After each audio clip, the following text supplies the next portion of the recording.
Hello everyone. Oh my god, my my VTube studio stuff is still up too. Most professional streamer in the world as usual. But yeah, so today, I had a Twitter thread go a little bit viral. But like maybe not too viral, but you know, that's considered viral for me. Why are you feeding me ice cream?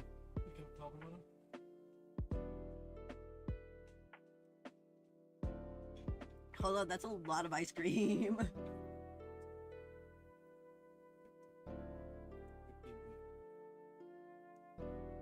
I'm not looking you in the eyes as you feed me ice cream. Ow! You tapped me nose! No, I just said that because I was thinking of being a little pirate. Yeah, a little pirate. Hello, Vision! So, I recently wonderfully stumbled across this. Let's get started. I beautifully stumbled across this, awesome Minecraft series, and I'm sure a lot of people online have at this point. It is called Parkour Civilization, and, I decided it would be a funny little thing to look into the, transcoding of the entire series. Twitter doesn't like fun, it turns out. But you want to know what? I'm here to make my case. I am here to show you guys, without a shadow of a fucking doubt, Parkour Civilization is one of the best transgender medias of 2024. Alright? Let's get right into it. There's no waiting. There's no staying away. Let me just make sure. Oh, what am I doing up there? You can see my stream stuff. Oops. Sorry, Patrick Lee Gibson. Because of his position, he's supported by extremist groups that oppose abortion, even in cases of rape or incest. No, Patrick Lee don't Gibson say that. is too dangerous for our community. He looks. I want to punch him. He looks punchable. For legal reasons, that's a joke. I'm not gonna punch anyone. Why do they always just like? What is this? Why is Spectrum advertising to gamers? Let's go. Open up. It's time for parkour. All right, time for my mandatory parkour check. Let's get this over with. You're Okay. late. You know the deal. You can do the 1-block jump for the raw chicken, or you can attempt the 1-block vertical jump for the beef. Here in Parkour Civilization, no one chooses to jump for the beef. It's better to be safe and do the 1-block jump for the chicken rather than risk your entire life for just half a hunger bar more. Tomorrow. Now let me just put something in perspective. All right, in Hardcore Civilization, people don't jump for the HRT because it's easier to not. They think it's easier to not, and it makes their life easier. But if you see throughout this entire thing, even like a little bit right here, the chicken does make them weaker. Despite what they're saying mentally, that, oh, this is better for us, because we can't make the jump as big of a jump for the beef. It's making it retroactively impossible for them to make the jump for the beef. Tomorrow, you better not be late, or you'll be doing 2-block jumps as punishment. Yes, sir. Sorry, I won't be late next time. Down here, us parkour noobs only get fed once a day. One piece of raw chicken is just enough to get you to the next day. But that's the life of Parkour Civilization. If you want to survive, you have to parkour. Every parkour noob has the same goal, and that's to make it to the top layer where all the parkour pros live. Except most parkour pros are born on the top layer. If you're a parkour noob, there's only one way up, and that is through the Temple of Parkour. The Temple of Parkour is the only structure in the world that combines the bottom layer to the top layer to make it. Isn't it very interesting? The Temple of Parkour being being the only thing that connects the top and the bottom layer. It's almost like there seems to be a seeming gap, a what's the word? Sorry, I'm trying to think of the word. Man-made gap between those with and without pro status, or in this situation, with or without HRT. it up, you have to do an impossibly hard parkour course that no parkour noob has ever completed. And that's assuming you even get the chance to complete the course. The inside of the temple is protected by a barrier, and the only way a parkour noob gets past the barrier is if they've earned a ticket. I've never even tried getting a ticket before, but if I'm gonna rank up to a parkour pro one day, I'm gonna have to. In my neighborhood, I never even tried getting the ticket before. Most people haven't tried getting the ticket before because they're too scared they will die and it will end. Wait, hold on. I didn't see the chat. It's low budget. I don't know what that means. Hold on. Okay, I Twitch drops is harassing me. It's straight out of parole. Yeah, he does. Jesus. But yeah, no, hold on. Going back getting a ticket before, but if I'm gonna rank up to a parkour pro one day, I'm gonna have to. In my neighborhood, pretty much everyone. So like, if you're gonna wake up to a parkour pro one day, you're gonna have to be able to break into the blocks, break through the barrier, the seeming barrier of HRT. Y'all see the vision. We're only a minute and 18 seconds in. This is why I wanted to do this as a stream, by the way, because the tweets were not doing justice on my phone storage, nor justice on the fact that this theory goes way deeper than 15 tweets. One has fallen into the void and died, except for the guy who lives right next to me. He's been my neighbor for 5 years. No! Why did he try going for the beef? Well, I guess I have to. Also, what are you doing? Would the camera be a size if people just like touching it? And if you're in the second, otherwise, we'll touch her. No. Okay. But watching other people fall before they can get HRT, them being by your side your entire life, and then giving up. It's a very sad sight to see. To change my statement, I now live in this neighborhood alone. In Parkour Civilization, only parkour pros are allowed to break or place blocks. For parkour noobs, it's strictly prohibited. And unfortunately, I found that out the hard way. A while ago, I was searching around and I somehow stumbled upon an oak log. No one has seen an oak log in years since trees don't exist in Parkour Civilization, so I had to try to take it. Stop right now. Oh no, I'm done for. You really thought you could break that without me noticing? What, were you gonna try to cheat parkour? No, sir, I didn't try to cheat. I just thought it would be super rare and I wanted to collect it. Stop talking. Give me 2 jumps now. 2 jumps in a row? Okay, sorry, sir. I'll do it right now. You know what? You seem a little too happy about 2. Also, notice how a lot of the parkour pros, they seem to want the noobs to die. They seem to like be like, hey, we don't want you as a part of us. We want to keep you guys as far apart as possible.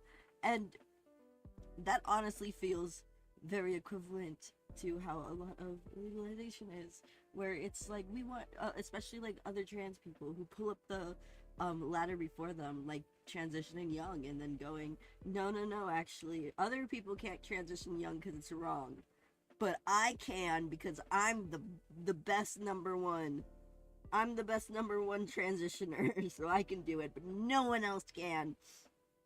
And that is another good important thing to mention, like for the class divides as well, because there is a big thing to say about there are certain people who transition later and then do take out the ladder from under them.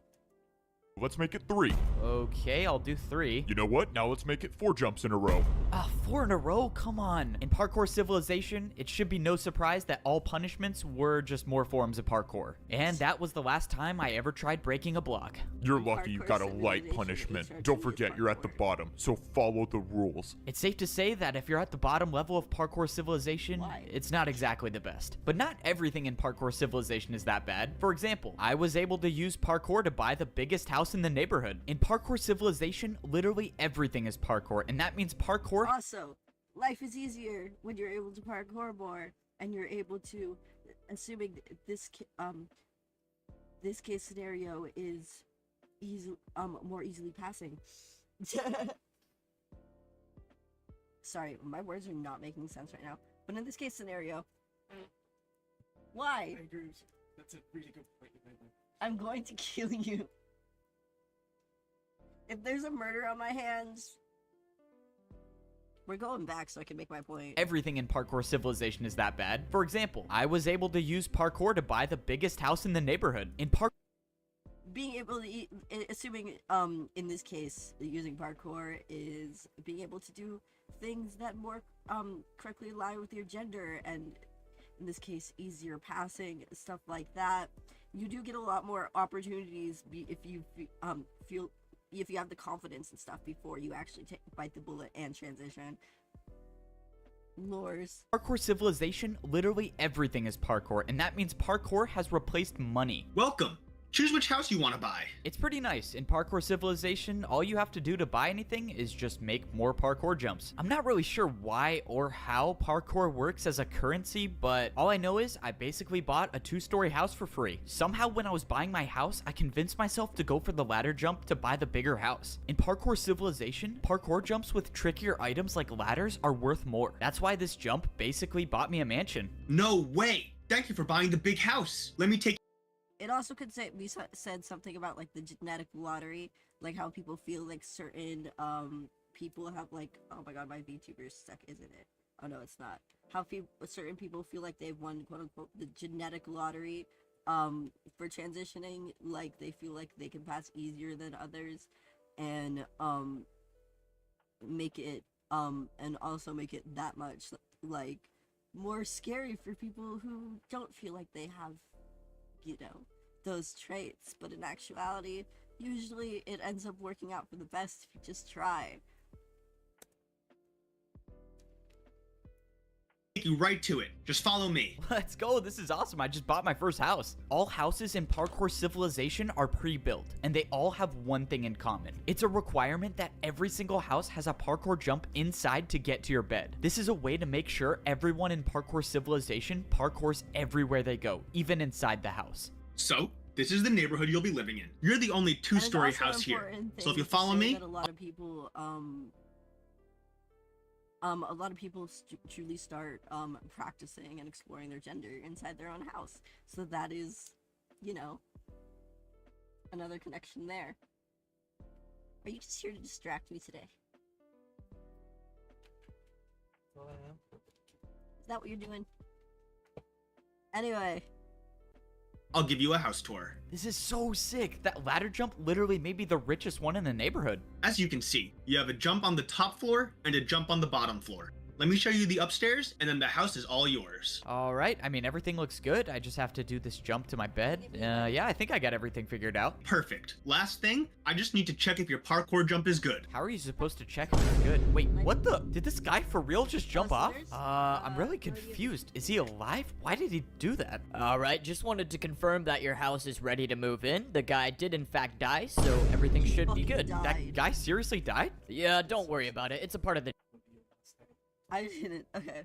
Also, I find it very interesting here that, like, someone quite literally dies. What does it say? Well done. Whop. Oh. Anyway. So I do find it interesting, that they have to parkour for seemingly no reason alone, and it feels like, there is a very interesting point to be made about, like, people, feeling that, like, transgender people have to perform at their highest, like, gender, even at home, in order to even be considered, you know, as a part of the in-group. Is my mic working? Yeah, it is. Okay. As a part of the in-group versus being a part of the out-group.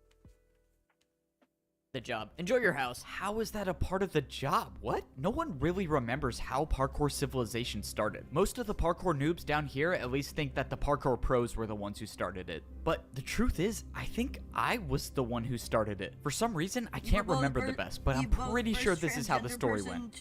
Yo, CY. Yo, Hello? Bro, you think I could get a diamond real quick? I was mining for like 3 hours and I only found 2 diamonds. I just want to make a diamond pickaxe. Sorry. Don't have any to spare. Bro, come on, don't be like that. You were literally just holding one. Dude, just give me one and I'll pay you back later. I just need a pickaxe. Alright, fine. Give me 1 second. If you want a diamond, you gotta give me something. Alright, watch out. Back up for 1 second. Look, if you can make this 4-block jump, I'll pay you 1 diamond. Make this 4-block jump. I would say that this could be interpreted as the equivalent of being younger and seeing people your age perform gender quote unquote correctly and wanting to copy it, but it still end up not working entirely 100% from that age because you are unsure of those feelings. Wait, why? Why are you gonna pay me to do parkour? What do you even gain from this? I don't know. I've just never seen anyone do it before. I'd pay to see it done. Okay, I'll take the offer. Oh, this is so annoying. All right, just give me a second. I know it's possible. I've done it before. I told you, bro, it's not possible. Just stop talking and watch. I'm gonna do it in like 30 seconds. And there we go. Finally. Look, I told you it was possible. No way. That was actually incredible. All right, well, I got my money's worth. Let's go. I got paid for parkour. If you want, I can keep making more parkour for you to do, and I'll pay you for it. Are you kidding? I also find it very interesting. Like he's like, if you keep finding parkour for you to do, and I'll pay you for it. It kind of feels a lot like when you were younger, and like this is from a trans mass perspective because that's what I can speak on, you know. But when you were younger and you would be kind of like dared to do things by like the younger boys, and then when you'd actually do them, they'd be surprised because, whoa, you know, girl can't do that. By the way, Dude, I'm looking at this from a very trans mass perspective. It could go either way, I fully believe, but you know, it could go either way, I fully believe, but I think it's just what I can speak on easier. Totally. All right. I'll be back here tomorrow, I guess. And this is basically how parkouring for money started. The next day I showed up to Siwat's house. He offered me way more diamonds this time, and he constructed an entire parkour course outside of his house to do. But little did we know that this parkour course would completely change the way that the world works. Soon after this event, the parkour civilization began. Now that I think about it, there's kind of an unexplainable gap between those events and now, but oh well. Parkour check time. You got 30 seconds. Another beautiful morning, and I have to parkour for some more raw chicken that will make me starve even more. All right, I'm here. 1 block for raw chicken. I like how he mentions, I know a lot of people on Twitter have been like recently talking about like sorry, a lot of people Twitter have been recently talking about how they feel sick when they go and jump for the food, when they go and jump for the chicken, making it retroactively harder for them to make 1 block jumps, which is why going for beef is better. But it's also very interesting that the thing that is considered the status quo is the thing that's making them sick, which makes the most sense of my theory, because the thing that's considered the status quo is, well, you know, being cis and not being trans. And, you know, you try as much as you are, you try as you might, but, you know, meow. Does 1 block vertical for beef. What are you choosing today? Considering my neighbor just died for going for the beef, I'm just gonna go with the chicken again. Keep in mind, there's a ticket event today. It's gonna be about 200 blocks west. This was huge news. If there actually was a ticket event today, I would need to go for the beef. Ticket events are usually far away, and I would starve by the time I got there if I chose the chicken. But luckily, I got the beef. No way. You made that jump? You might become a parkour pro one day. Wait, you really think I could rank up to be a parkour pro? Not a chance. You're a parkour noob. You guys never rank up. It's Huh. Now, where have we heard that before? This is where my theory really started going, okay? Because if you hear anything from TERFs, from people who are very majorly anti-trans, very heavily anti-trans, what is the one thing that they will always try and say? You'll never be a man, you'll never be a woman, whatever the fuck. Now, let's just go back real quick. What did he say? Pro? Not a chance. You're a parkour noob. You guys never rank up. It's important to Now, know that doesn't that sound very interesting, very similar to something we have heard from the mouths of turfs? Those stupid little why be whatever, you'll never be a real man, whatever. Where have we heard that one before? parkour pros have really big egos and they like to put down the parkour noobs. This was an important day. This was only the second time I've jumped for the beef, and now I have a chance. Also, the parkour pros having big egos. I would more say the pre-established roles are, you know, cis people. And the different levels of passing, quote unquote, for each level of a thing. That's kind of where I'm going with this. We'll explain more later.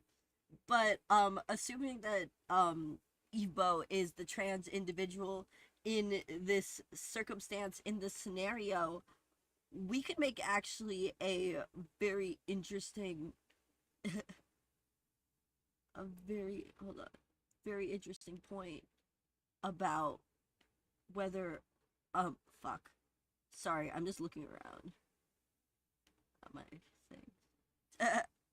Very professional streamer. We can make a very interesting case about This was an important day. the egos of the parkour pros, and that being cis egos being almost bruised by the idea of a transgender person being on the same level or in the same group as them.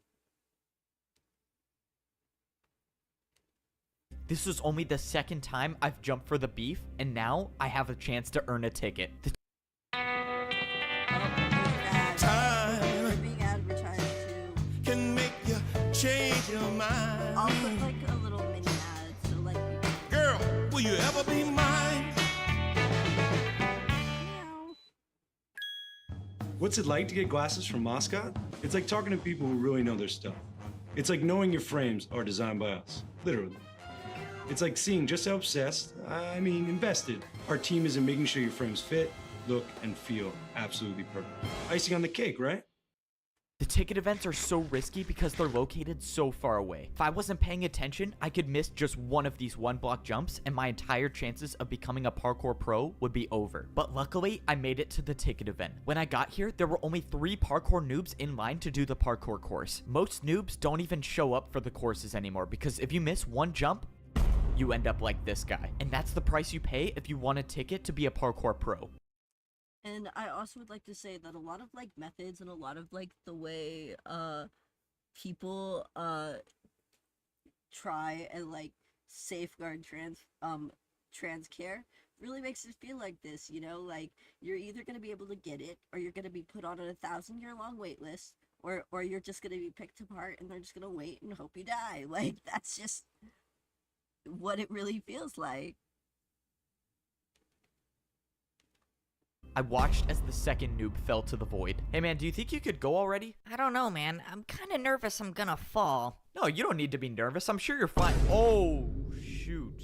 Okay. Never mind then. Before going for it, I wanted to study the parkour course. You see, every week the ticket challenge changes and it's completely random. And this week's course was extremely difficult. There was a 2-block jump to get to the ticket, and if you get it, a 2-block jump to get out of it. Here's the thing about parkour civilization. Parkour can be used for anything, and that includes bribing parkour pros. Check this out. If I do And it's very interesting being able to bribe parkour pros because it feels like kind of trying to get more into the in-group as well. Assuming like parkour noobs is the out-group, obviously. Being more in the in-group, very transgender, I don't know.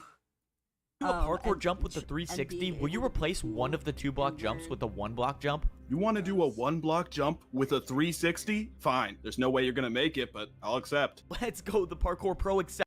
Also, the way that they're constantly underestimating him, overestimating him, whatever the fuck.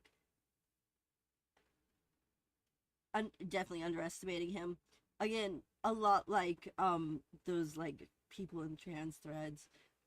try to pick apart transgender people, being like, oh, but like, even if they completely pass, they're not really, they're not really accepted by bribe. And now I have another problem. I have to do a 360. Have I even done this before? Whatever, I'm just gonna go for it. Please make it. No way, I actually did it. All right, deal's a deal, right? I'm not gonna lie. That was the coolest thing I've seen a parkour noob do. Well, a deal's a deal. Here you go. Let's go. Now there was only one 2-block jump in the course. Still gotta make the first 2-block jump, noob. Yeah, whatever. Just let me do the course, bro. This was my best chance to find.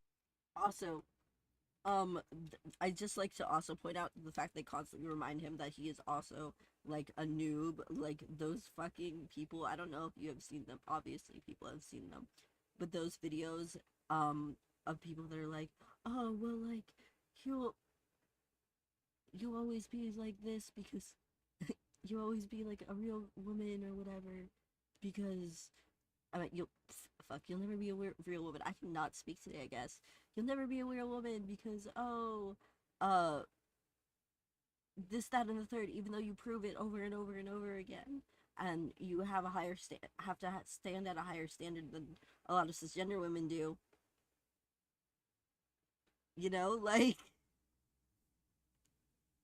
or in my case, finally earn a ticket. If I actually get this ticket, I could access the parkour temple and make my way up into a better life as a parkour pro. There was no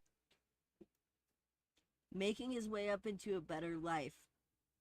Now, I find it interesting because, yes, by the way, I do have to say I do believe the whole thing's about capitalism. I'm not saying that it isn't. That's not my intention, and that's whatever. It's just this is another layer on top of it. But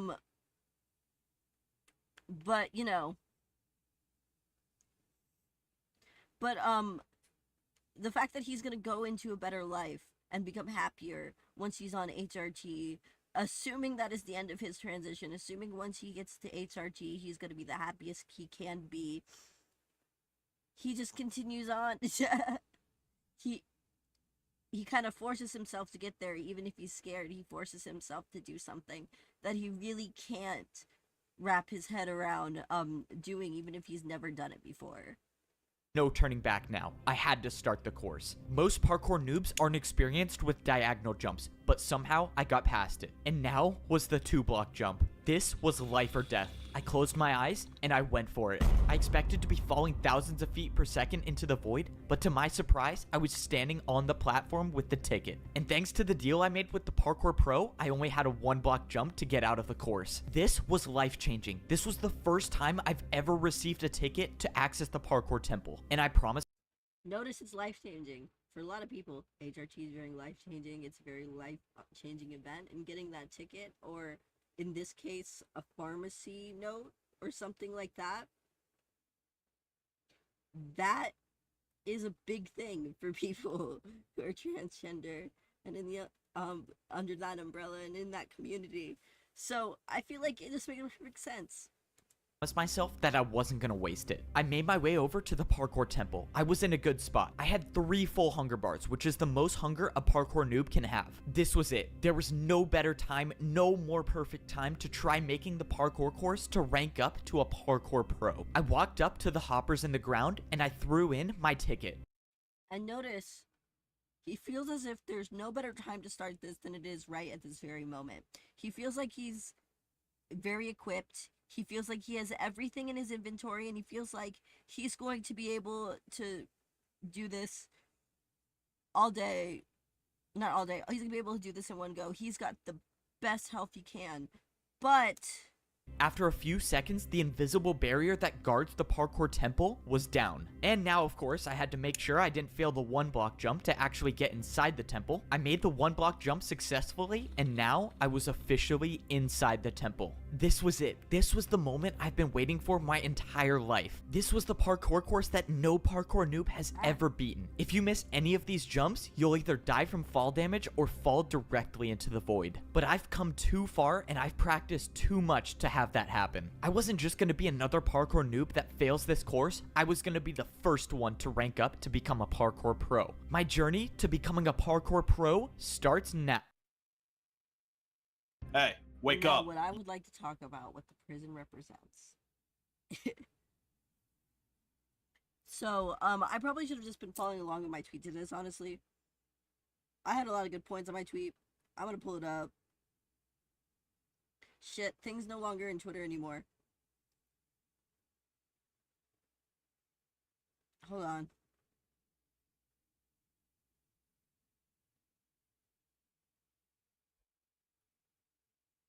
Hold on.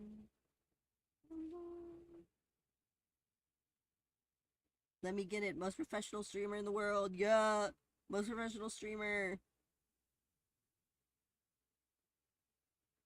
So, let's go.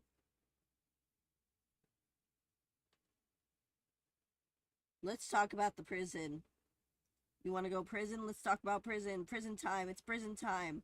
So, basically, prison is a really good representation of identifying with your birth gender really hard right before you transition.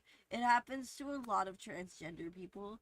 I am not going to lie. Like, there is a good handful of transgender people I know personally who right before they start transition got too scared for whatever reason, because like transitioning is a big scary like process, and decided instead of going towards the gender I would like to go towards, I'm gonna go towards being the gender that I was born as in full swing as hard as possible. Like, I have to do this or else there's no way to live, because there's no way I'm going to be able to transition. And I feel like this whole part really encapsulates that feeling really, really well. You want a chance to eat today or what? Alright, let's get this over with. Let's go. Hurry up and do the parkour, noob. Down here in Parkour Prison, even the cells have 1-block jumps. If you miss a single jump, or if a parkour pro catches you not jumping for 30 seconds, you'll be thrown into the lava. Alright. It kind of feels like that is a representation for also hyper identifying with your birth gender, because like if you really think about it, a lot of cisgender people, it feels like if you don't hyper identify with that gender and you present towards them, that's no good. You're gonna get thrown into the lava because you're weird. You're a transgender person, you know? So it feels like you very much have to perform these heavy representations of a gender you're not. I gotta ask, do you want to do a diagonal jump to reduce your prison sentence time? Most parkour noobs would never take this deal. Diagonal jumps are just... And I would also like to add the reduce your prison time, stuff like that, I would say could also be joining small trans communities before you're out. It lessens it, but you don't really like take the jump until you make the jump for yourself, you know? It lessens the dysphoria sometimes. It helps you find community, but at the same time you can't just stay in that little bubble. You have to be able to go out and learn to find self-love within yourself instead of in online chat rooms and stuff like that through other people in your community. Just not worth the risk. But I wasn't just gonna sit in parkour prison my entire life. If there was any chance I could get out sooner, I was gonna take it. That was unexpected. Congrats, you've earned 1 day off your prison time. That means you go from 49 years and 320 days to 49 years and 319 days left. And this is how my life is gonna be for the next 49 years in parkour prison. That is, unless I find a way to get to that portal and make my way back to parkour civilization. Now, we have a choice for State Senate between workers' rights attorney Kip Muller and extremist politician Suzette Valladares. Kip Muller is 100%. Parkour prison is... It's one of the most important things you have to learn as a trans person, that you are worth a lot more than just honestly just passing, and that like it's not where you're finally going to stay forever. you're working towards a better you, obviously, and like you shouldn't take that for granted, and that's a great thing, but also that's not your final you, and you are going to grow into a whole nother person even as long as 5, 6, 7 years down the line, you know?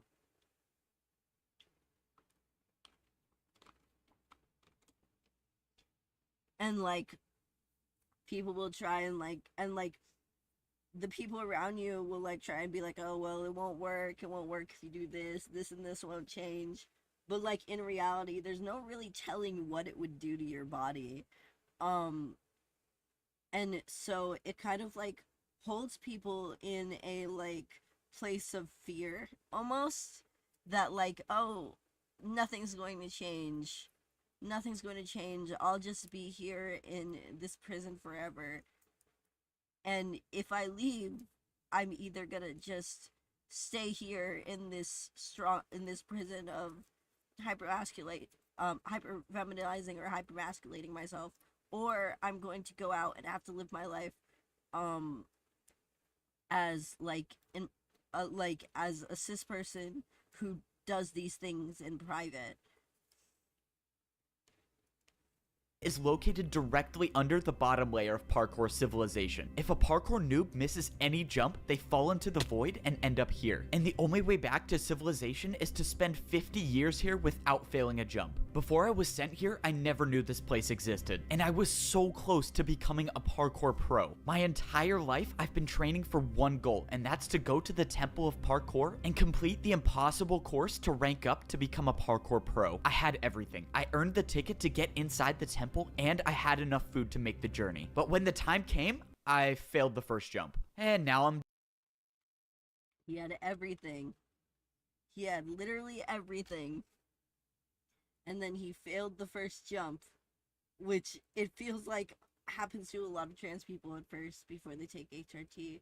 They wait and they like hide down whatever emotions they have as hard as they can, and then they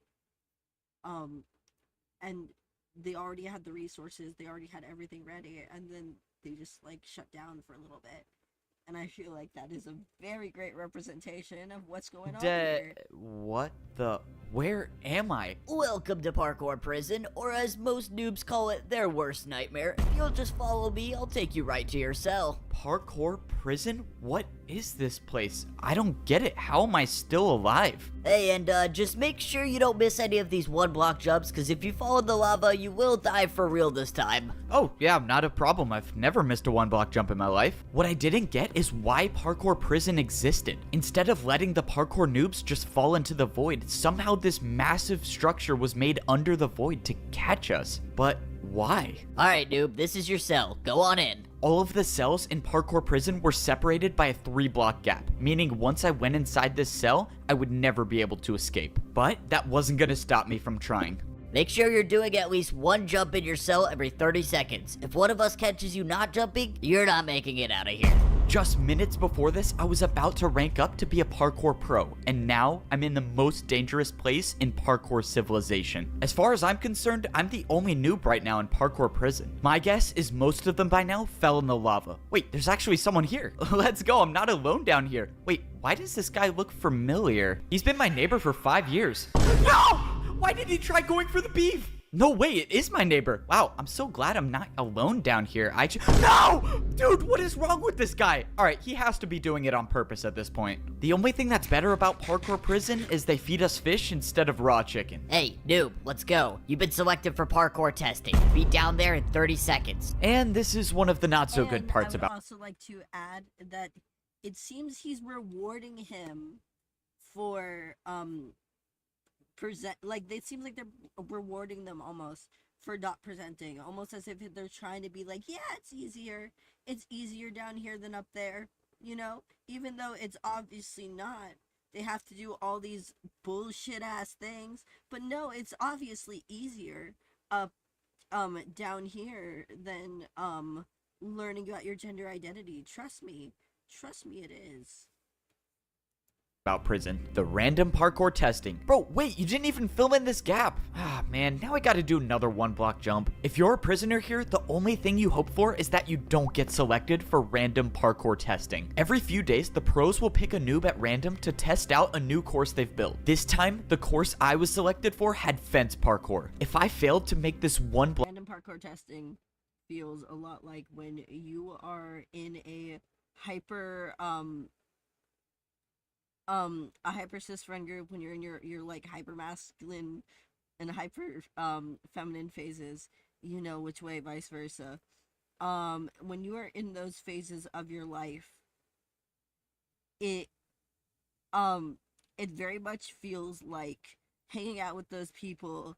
Block fence jump, I wouldn't be coming back. Let's go, we don't have all... Lying about them in that way. If you mess up, if you fuck up around those friend groups, oopsie fucking daisy, like, it feels like you just, like, ruined, like, a group. When you are unsure of yourself and you're trying to hide away and you don't know if your friends are supportive or not yet, and if something comes out about it, you get scared.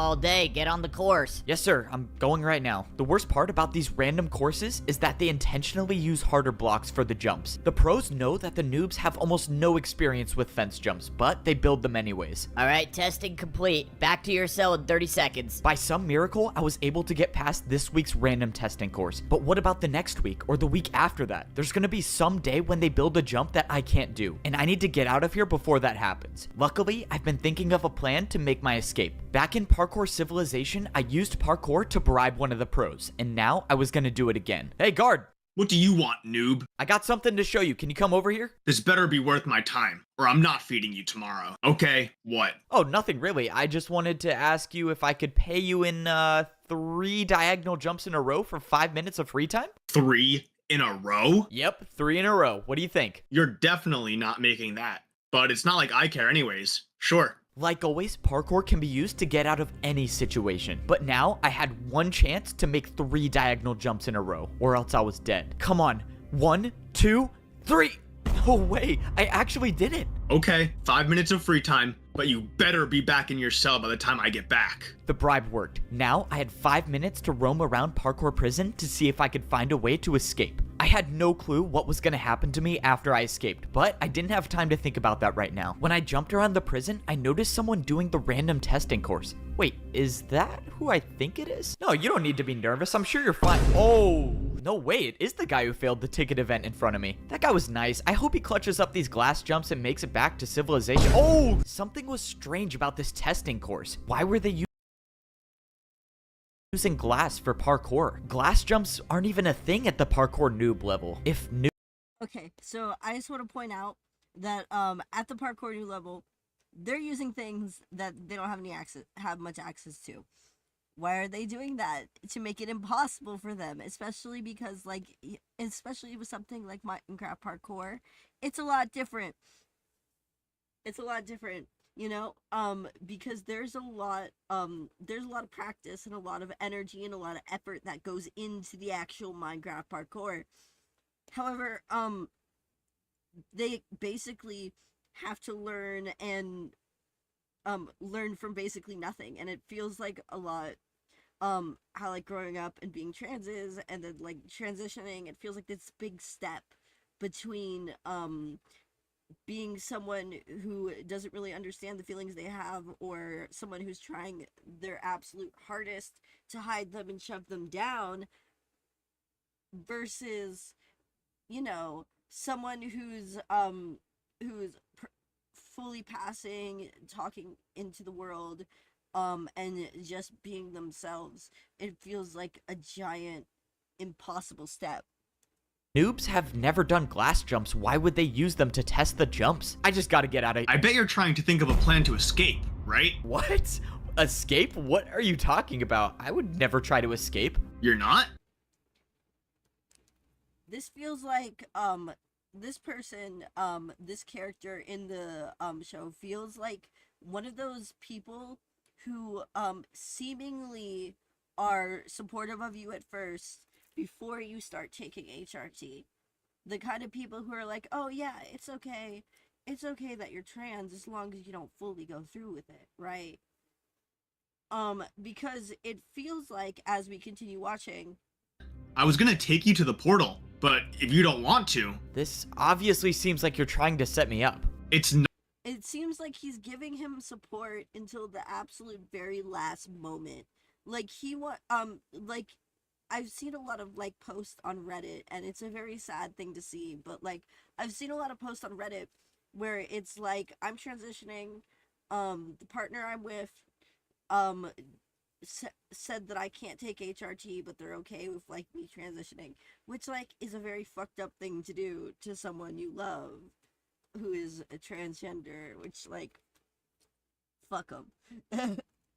Not a setup. No one says you have to stay here. You can leave at any time. Just follow me and I'll take you there. I'm 99% sure I'm being led into a trap, but it doesn't matter. If he gets me close to the portal, I'll try to improvise. If he makes me feel safe, and I'll be able to get out of here, and I'll be able to get to transition, then I'll figure out what to do from there. Guard was leading me into a trap, I couldn't see what it was. He was already getting me so close to the portal. At this point, I was just gonna have to take a chance and hope that he was telling me the truth. I was now 5 blocks away from going back to Parkour Civilization. You can leave now, if you accept the terms that you can never earn a ticket to rank up to become a parkour pro for the rest of your life. Wait. And here we go. You can leave now. You can go back and live your normal life. If, and only if, you promise me you will never transition. This is a fucking question, not question, or, well, it's kind of a question. It's kind of like a me or them question, or me or your identity question, that a lot of people are posed with when they are transitioning. It's either me, the person you love, or your gender identity. I know I supported you up to this point, but the fact that you want to go through with it is too much for me, and that's what a lot of people say. Not a lot of people, but some people say. You're saying if I go back to Parkour Civilization now, I can never be a parkour pro? That's correct. Or you can wait out the remainder of your 49 years here in prison. So you could either stay and hyper-masculinize, hyper-feminize yourself here, stay in hell, basically, perform overly for cis people, or you can chill and hide your gender identity, be less into it, but go back to your normal everyday life. You could go back to your normal life, just don't transition. Was the catch. I could leave parkour prison right now, but in return, I could never become a parkour pro. Or I could try to survive here for another 49 years. It wasn't worth it to stay. I needed to get out of here. Okay, I've made my decision. I'm gonna go back. So you accept? Good luck. This was it. The work was done. I escaped parkour prison. But at what cost? Leaving now meant that I would be a noob for the rest of my life. When I went... Leaving now would mean I'd be a girl for the rest of my life. And that's also what it feels like for a lot of people, because a lot of people do end up staying in these relationships for far longer. It is far too many times I have seen the passionate, amazing trans person go into a relationship and change their pronouns to something to their birth gender, and then the second they get out of that relationship be like, oh, they never respected my gender. I wonder why. They don't seem like the type of person who would. If you have to fight for your gender in your relationship, run. Okay? If you have to fight for your gender in your relationship, run away as fast as possible. Just saying. Sorry, I'm looking at my... Through the portal, I was brought back into Parkour Civilization. The portal spawned me at the entrance of the Temple of Parkour. This was probably the last time I would ever step foot in this temple. I had my chance to rank up to become a pro, and I failed. Now, I can never earn a ticket ever again. You know? And that's what it feels like at the time, when, like, you're at a point when, like, you had all the resources, but you fell hard, and you decided, no, I don't want to do this anymore, because you were scared, and it feels like, wait, I I had the resources at one point. I could have done this earlier. I could have taken the step earlier, but I was too scared.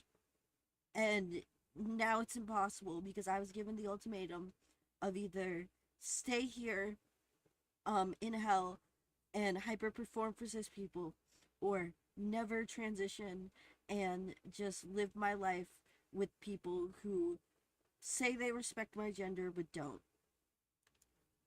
It's not the worst thing in the world. Now I can just go back to my ordinary life in parkour civilization. You know, now that I think about it, it's not the worst situation in the world. I mean, at least I still have my mansion. Wait, who is this? I still own this house, right? No, you don't. This house no longer belongs to you. This parkour noob just purchased this new mansion, so you'll have to leave now. Wait. This guy just bought my house? How can he do that? Well, you fell and went to parkour prison, so you lost the house. When you were down there, this parkour noob bought it. Bro, I could also make an argument that this could represent a loss of identity and things that you identify with because you decided to go down that route of like hypermasculinization and hyperfemininity and throw out all the things that you cared about to conform with either the gender you are or the gender you were.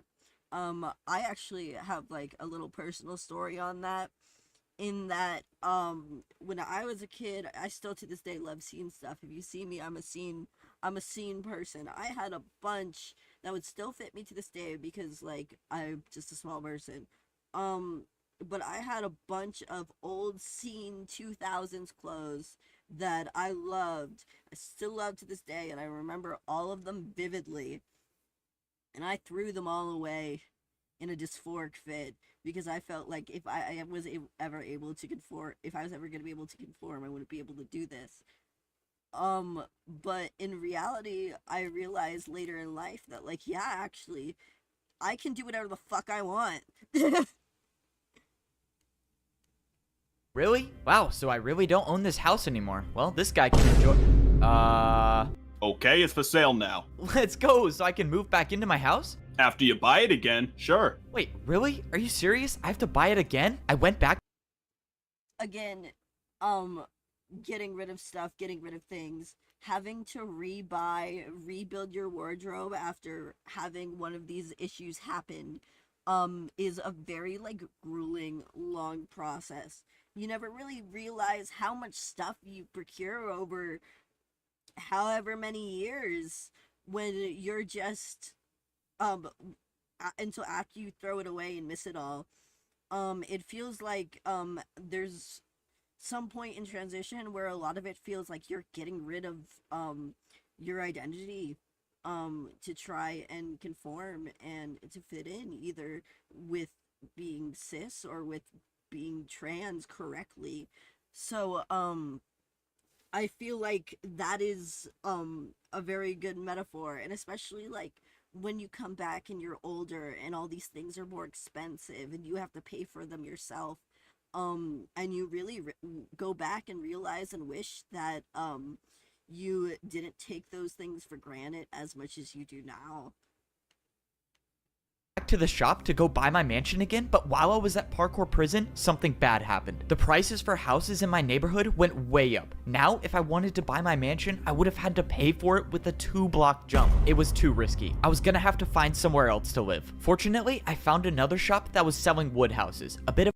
And going around and trying to find more the equivalent of clothes and finding things that like you identify with now but like are a little less expensive, or like trying to make your own and do whatever you can to build yourself up again from that point in your life is not always going to be like the easiest, and you aren't always going to get the exact thing you want in that very moment, but you will be able to make do and create just a place for you, even though you don't want to be in that place. You can create a home for yourself. of a downgrade from the stone house, but it was all I could afford. I could either do a 1-block fence jump for a small house or a 1.5-block stair jump for a large house. I figured if I'm gonna be living on the noob level for my entire life, I might as well buy the big house. Luckily, escaping parkour prison gave me the confidence to make the jump easily. Now, I got a mansion in a new neighborhood where, not to my surprise, everyone fell into the void, so it's just me living here. The house is definitely a bit of a downgrade from my previous mansion, but it's still a 2-story house and it has a painting, which is something you don't really see that often in Parkour Civilization. I just keep wondering what my life would have been like if I actually made it to the pro civilization. Now, I don't think I'll ever figure out what it looks like up there. I just wish that— whoa, what was that? When I went to sit in my— Now, this is where it gets interesting. I also would like to mention a lot of the way that he talks about the idea of becoming a pro is a lot about how the same about people pre-HRT talked about HRT. It kind of seems like a lot of people who are pre-HRT think that's the end of transitioning. You get on HRT and there you go. It's magic. You're fixed. But that's not really it. And also, I could make a argument that the old man hiding behind the painting could represent the internet and HRT, because DIY HRT is a thing, and for legal reasons I say not do it, but you know, can't stop anyone. But DIY HRT is a thing where people get HRT illegally or behind people's back, behind the government's back, especially in places where there's long wait lists or they don't have certain forms filled out to receive this HRT. A lot of people choose to do DIY HRT, and a lot of the time, information of DIY HRT is passed down from trans elders to trans youngers, or just people who generally are older and have more information. Not really trans elders as in like older people in the trans community, just like people who are older with more experience of how to do DIY HRT and stuff like that. my chair, I backed up against the wall and there was nothing behind me. This painting was covering something. I walked through the painting and it revealed a secret door. For some reason, this house I bought had some hidden passage. Whoever made this was obviously trying to hide something. But what was it? There was a ladder that led to the bottom floor, and when I got down there, I found a man. Somehow there was already someone living here. By their leather boots, I could tell it was a parkour noob. This was obviously some mistake. I went to go leave, but then... Wait! Don't leave! The man spoke to me. He said he's been watching me. I watched you enter the Temple of Parkour. I think you have what it takes to rank up. I'm sorry, man. I think you're confused. I can never earn a ticket anymore. I'm gonna be a parkour noob forever. No, there is still a way I can get you a ticket. Wait. What are you talking about? When I was younger, I earned myself a ticket, but I never used it. Instead... Now, this is what I would like to call trans elder going and giving this information to people, to younger people in the trans community who are unable to access HRT because of legislation or some other reason. Now, the ticket he's giving him obviously represents the HRT in itself, being able to access the upper levels to make himself finally be able to identify with what he wants to be, and what he is.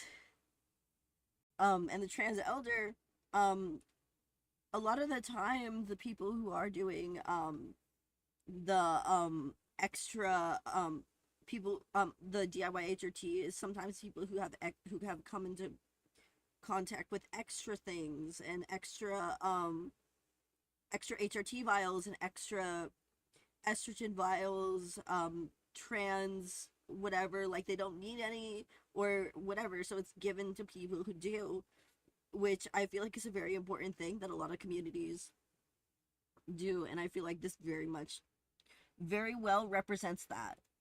I hit it far, far away. The old man said it wasn't his destiny to rank up to be a pro, but it was mine. He brought out a compass and he threw it to me. He told me that if I followed this compass, I'll find the hidden ticket. This was the second chance I was looking for. I had no way of knowing whether the old man was telling the truth or not, but at this point, I had nothing to lose. Maybe.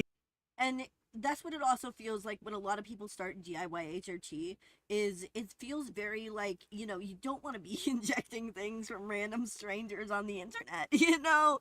Like, we can all agree, I feel like that it's such a crazy concept from outside, like, from said mouth to the world, but a lot of the times, people have no other options. People feel like this is what they need to take that chance. They need to be able to do this, or else they won't be able to transition in the future.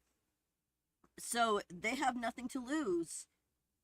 There is nothing in this world that can stop them from at least trying. That's the best that they can do. Sorry, I'm going for a bit. So the best they can do is try. Maybe this works, maybe it doesn't. All I know is that I wasn't done with Parkour Civilization just yet. Come on, just one jump at a time and I should be there soon. Where do you think you're going? Oh, this can't be good. This is a... Now, I also would like to mention, like, him stopping him, being like, where do you think you're going? Bathroom issue.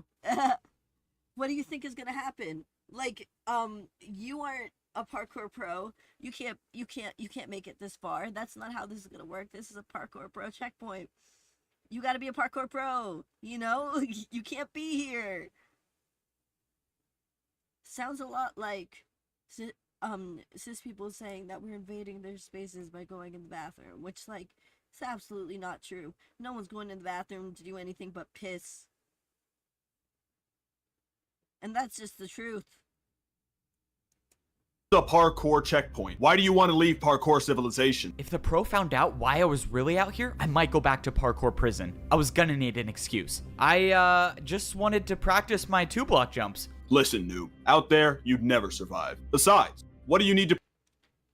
Out there, you'll never survive. You'll never fit in with the rest of us.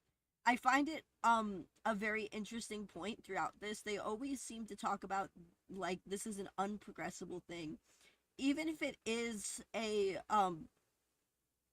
even if it is someone who is progressing and they see them progressing, and they see that he's able to do these insane things, they constantly doubt him over and over again, which ends up with them underestimating him and underestimating how much he's able to actually be there and be able to complete these jumps, which I feel like, again, is very similar to the trans experience. Practice for? You can never rank up, buddy. Despite my convincing story, it didn't work. I was in big trouble now. Following this compass is the only possible way I can make it up to the Parkour Pro Civilization. I was gonna have to try something else. I told you to go home. What if I paid you with a backwards jump? A backwards jump? Okay, at least he's listening, and now I get one chance at this. Oh! And also, I would like to say, what if I prove it very much feels like a what if I proved it to you? What if I proved it to you that I was a part of this? You know, and I feel like there's a lot of threads like this on Twitter that's like, what if I proved it to you that I'm beautiful? What if I proved it to you this? When in reality, there's really no reason you have to prove anything to anyone. It does get you a lot of likes though. That's true. That's another thing. But it does, like, seem to put you higher status-wise, I think. Like, online, it seems. Of being able to one-up these people, being able to, get the sick burn in, getting able to this. It just makes, like, a lot of people excited, like, Uber, but, like, it makes a lot more people seem to respect you in a way, almost, if that makes sense. Oh my god, I actually made it. That was crazy. Wait, no, that was crazy. Move aside and let me try this. You got it. Just make sure you jump far enough. Oh, shoot. That was not my plan. I thought he was just gonna let me pass. Like, and also, at times like this, the kind of respect that you get from it, it comes at almost random, you know, and it's from the most random people to people you wouldn't expect. And it ends up making the other person look almost foolish a lot of the time. So that's another cute little connection. Alright, well I guess that works. Now that I made it past the parkour checkpoint, it was time to go searching for the hidden ticket. That's assuming that the ticket I'm looking for is even real. After the mysterious old man gave me this compass and told me that it would lead to a ticket to rank up to Parkour Pro Civilization, I immediately started preparing for the journey because this time I wasn't gonna fail. The biggest problem I had to solve was my food supply. Parkour noobs only get fed once a day, and if this compass was taking me far away, there was no way I would survive on the raw chicken. So for the past week, I've been doing the beef jump every single morning, and for the rest of the day, I tried not to parkour at all so I could save the food. But that's when I almost got caught. Hold up, what was that?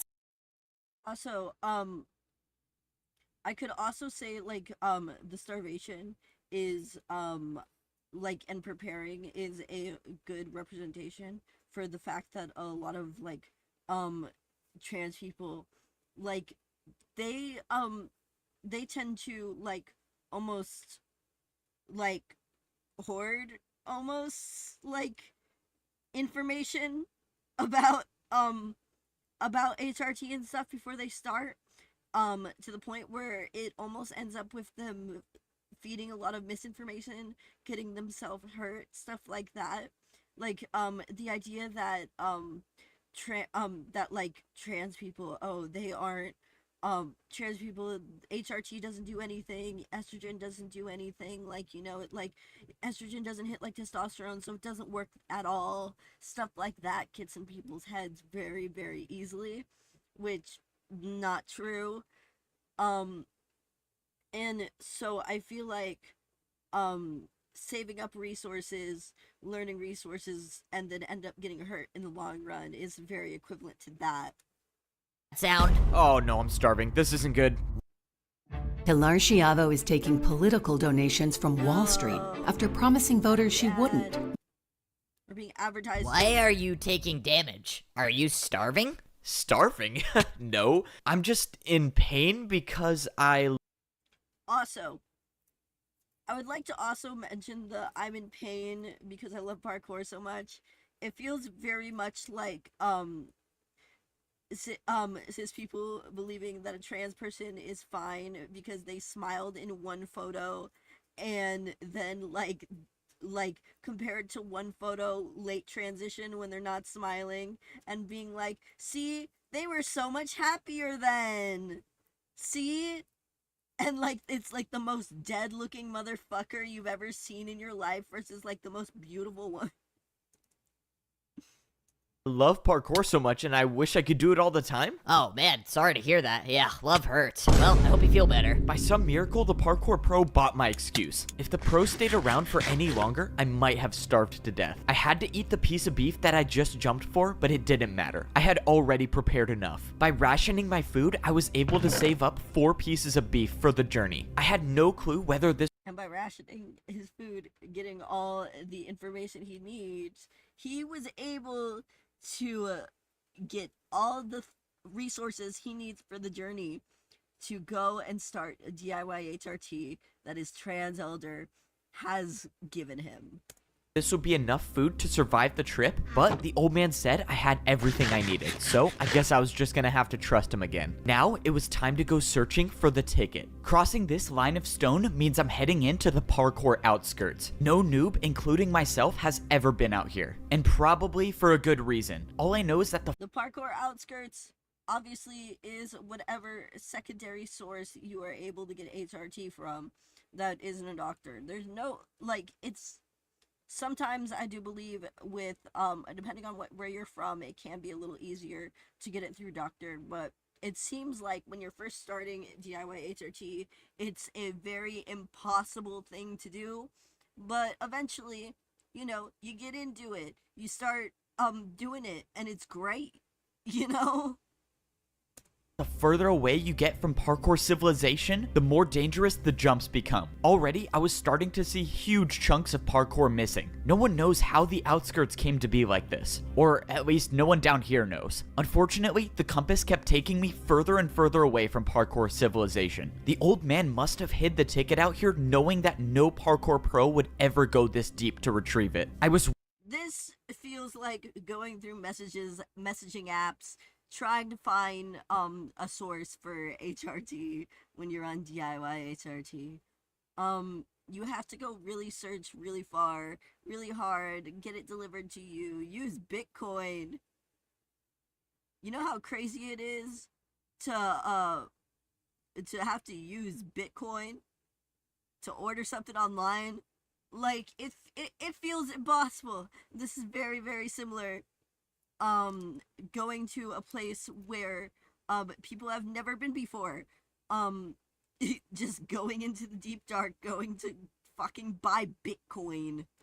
Running out of time. I had already been jumping for hours and now I'm down to one piece of raw beef left. And still, I found nothing. That was until I saw something in the distance. I had no way of knowing, but I had a feeling that this was what I was looking for. In all my time here in Parkour Civilization, I have never seen anything like this. This couldn't be a coincidence. Which means I was gonna have to go parkour to the top. I haven't really prepared for anything like this. Vertical jumps don't exist naturally down here. The only place I've seen vertical jumps is when I jump for food. Luckily, I made it to the top without falling into the void. I didn't see anything at first glance, but when I pulled out my compass, I was in the right place. I didn't get it. The compass was pointing me to the exact block I was standing on. The ticket should be here, unless the old man hid the ticket out of sight and put it underground. If I broke this ground... He hid the ticket out of sight. Listen, hiding this ticket out of sight, it really does like feel like they're hiding in plain sight. I don't know how much I have to stress this, but when you're looking for DIY HRT, it feels like you have to search through so many different things. Like I said, you have to use fucking Bitcoin. Do I look like a motherfucker who knows how to fucking use Bitcoin? Be fucking honest with me. That answer is fucking no, right? So like... DIY HRT, you really gotta learn, and it really hides in plain sight, and yeah, you just gotta figure it out yourself, or else, what are you gonna do?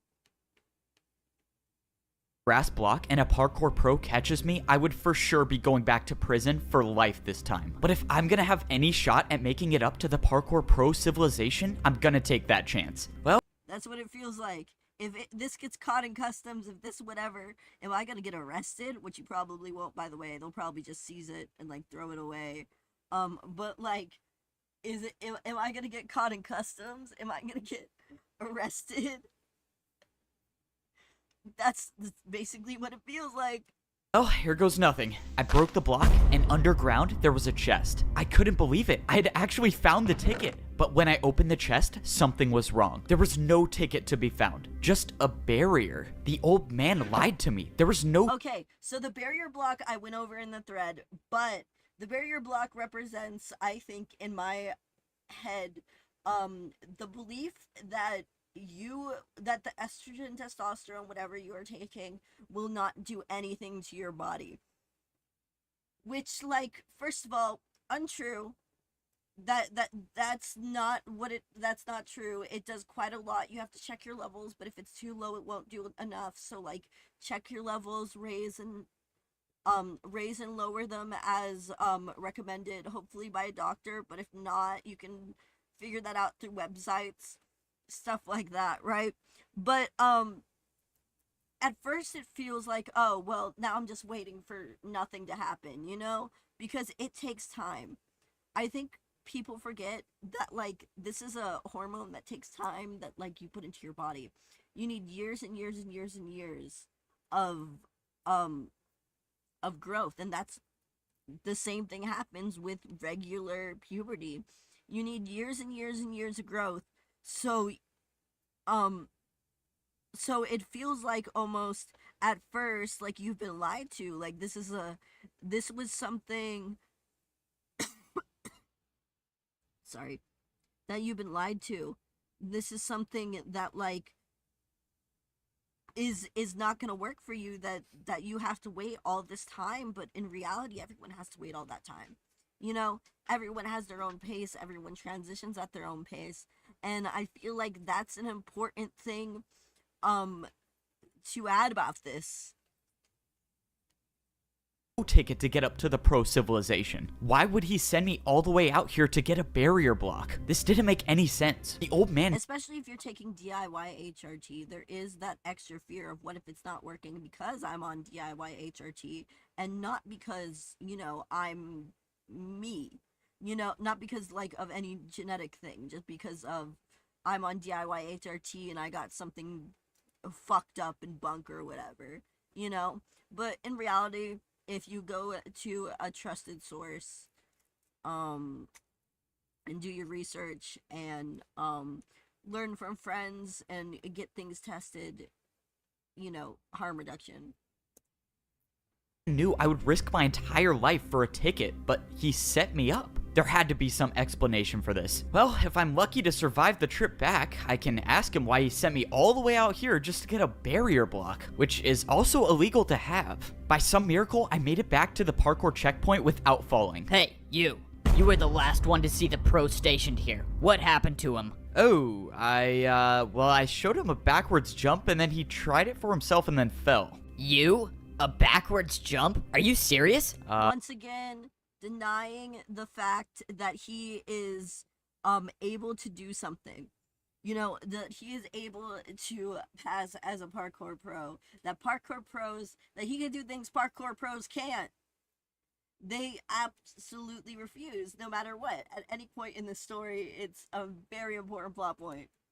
Yeah? Okay, now I have to try. So you just go backwards? Oh, okay, and he's gone too. Am I gonna be blamed for this? Fortunately, yes. I made it back to my house and no parkour pro has caught me with the barrier block. Now, it's time to ask this old man why in the world he sent me out there to retrieve this. Alright, bro, are you gonna explain to me why— And he's missing. I would also like to put in, a very sad and somber meaning to this, that a lot of the time, people who are older and trans, they tend to go off on their own ways after a while. You tend to not see them around as much, and I feel like that's a very or like the people who inspired you and helped you along the way, they aren't always there to see you through it, but they wanted you to, you know. And I feel like that is a very sweet and somber tone of this. What the? When I got down to the basement, the old man was nowhere to be found. All that was left was a hole in the ground. Did he jump into the void on purpose? I don't understand what's going on. But that's when I paid attention to the item that was left on the ground. I knew what it was before I even picked it up. It was a ticket to rank up to become a parkour. And there we go. He finally retrieved his HRT and the thing that is going to get him into the big leagues. Parkour pro. The old man had it on him the entire time, but still sent me to retrieve the barrier block? The old man wanted me to find this barrier for a reason. And now, this was the sign that I was ready to rank up to become a parkour pro. It was time to head to the parkour temple. I made my way back to the place that I never thought I'd step foot in again. The place where no parkour noob in history has ever made it out of. And here we go. He's finally made it to the point where he is confident enough and he is on HRT and he's finally starting to believe that he can be a parkour pro, or in this case, man's last woman, depending on how you're looking at it. And I feel like fair thing. And also, I would like to talk about the way he talks about ranking up and getting HRT in this case, because like when he ranks up, he talks about it in a very specific way, and that it's a life-changing, impossible process, that he is one of the lucky few who is able to do it. Which I feel like a lot of trans people feel the same way, that they are one of the lucky, like once they have HRT, that they are one of the lucky few who are able to reach this level in their transition and able to become the gender that they identify as, but they don't really forget the people down at the bottom that helped them, that wanted them to get there, but couldn't come along with them because of one reason or another. HRT being too hard to get, life fucking them in the ass, insurance being a bitch, life like that. And I feel like that's very much like how it feels like here. Alive. I went ahead and ate my last piece of beef. Just like last time, I was in such a perfect spot. 3 full bars of hunger is exactly what I need to make it to the top. The barrier guarding the temple was up, so I threw in my ticket and the entrance to the parkour temple was now open. All I had to do now was do something that I totally never do, and that's fail 1-block jumps. Okay, I made the first jump. That's always a good sign. This time around was different. I wasn't gonna let the pressure get to me. I was gonna be the first noob to ever rank up to the pro civilization. Ah, no. Looking at this jump is giving me flashbacks. My journey to becoming a parkour pro. Also, I would like to say, there's a lot of remembering your old quote unquote old self when it comes to transitioning, and remembering how you felt about certain things growing up and how you changed as a person, and how the certain way you transitioned changed you, and how that phase of being stuck in this evil rut of I can't do this, I'm never gonna do this, how that phase seems to come back almost when you're starting to really go for transitioning at first, because you're scared, and you were scared at the first time, and that's what led you back into parkour prison, aka hyper masculinizing / hyper feminizing yourself. Starts now. No, this time was different. I successfully made the first jump, and for the first time in my life, I was actually on the parkour course. Now, all I had to do was just take it 1 jump at a time. The first section was the stone blocks. So far, I've only encountered 1-block vertical jumps, but they were nothing I couldn't handle. Even though I had been on the course for a good amount of time, So far, he was only encountering the early, easiest parts of transitioning. The parts that, like, he knows, like, dressing to pass, stuff like that. Getting rid, almost, of, like, parts of the identity of a noob, slowly and surely as he makes his way up the, stairs.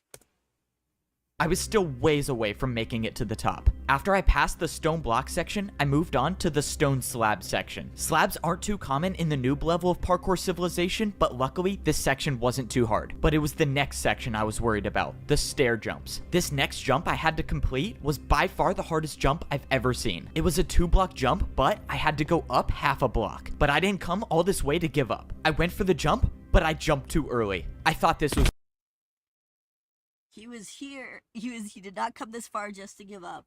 Falling on the jump represents, I feel like, falling back a little bit because of anxiety and fear with your transition. Every once in a while, there's times where it's like, why should I even be doing this? Or or what if I'm getting hurt doing this? Or I missed a dose and now it feels like why is there a reason to start back up? Stuff like that is a very common thought throughout, but you have to push through that feeling because you know in the end you're gonna feel much happier. But by some miracle, a block below me broke my fall, and I only took 2.5 hearts of damage, but that was too close to call. If I was even the slightest bit off, I could have been all the way down there in the void. On my second That's also another reason why it feels like that is a very transgender feeling, because it feels like sometimes if you go back to wearing your old clothes, wearing your old whatever, it feels like, am I getting rid of the progress that I thought that I was going through? But in reality, you just like those things. That makes for no reason that you're less of the gender you identify as.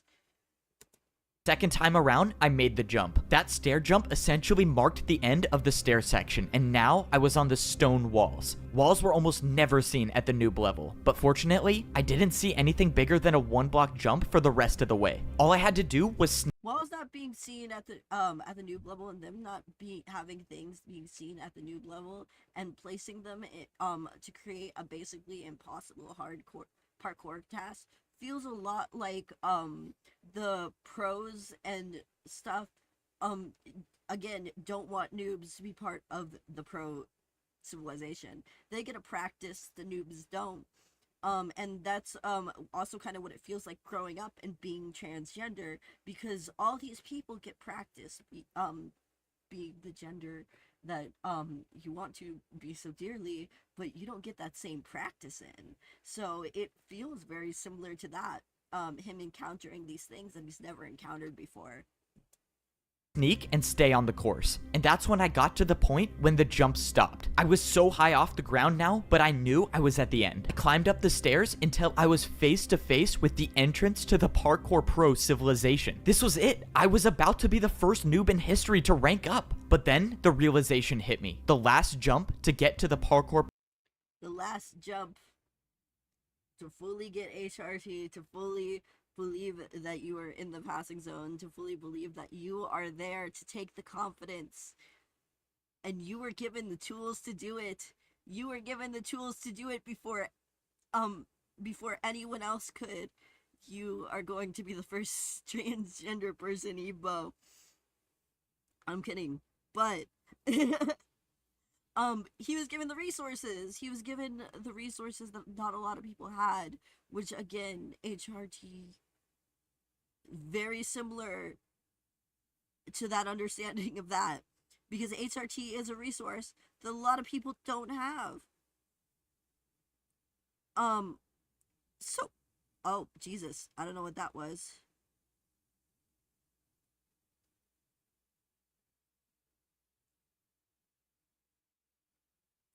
Okay, sorry, I exploded and died.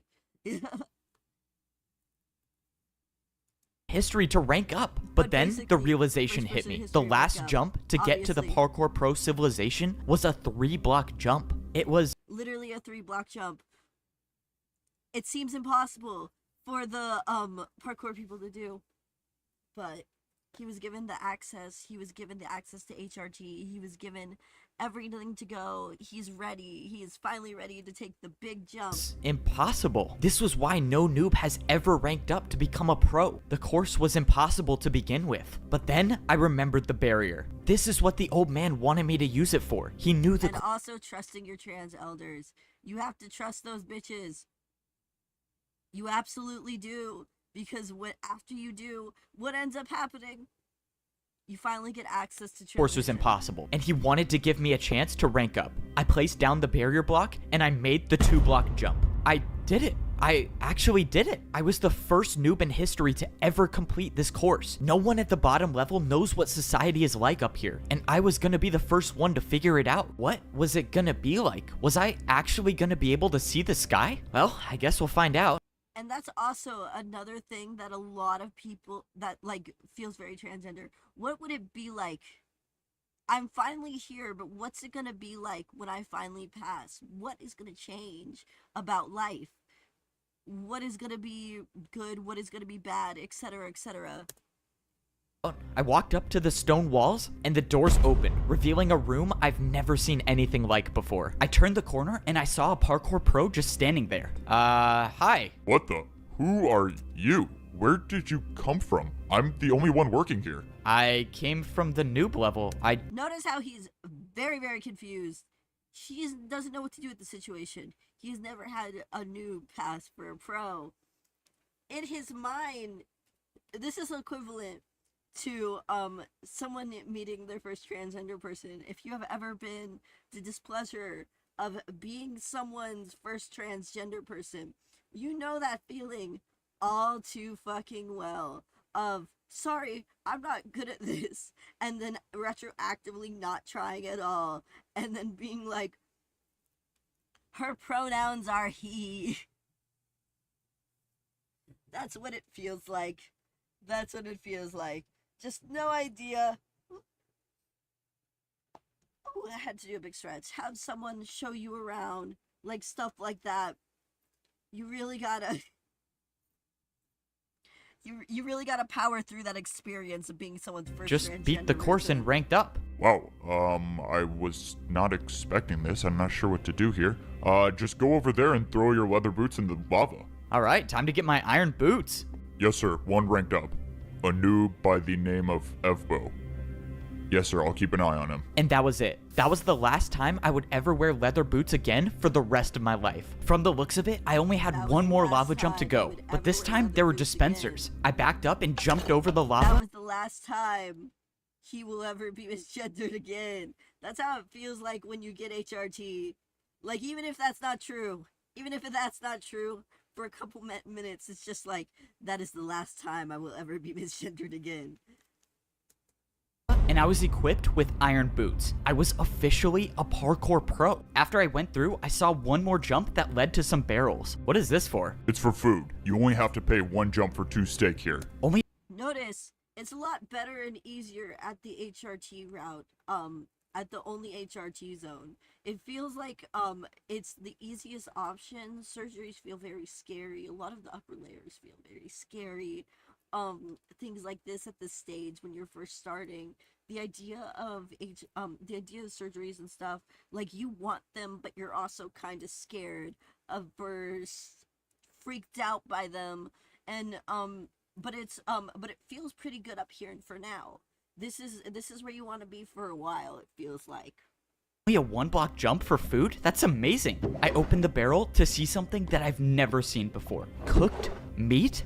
In all of these. In my entire life living on the noob level, I've never seen a piece of cooked beef. And now, generally being happier, being fed better, having full hunger, stuff like that. A lot of the times after HRT, people start to take better care of themselves.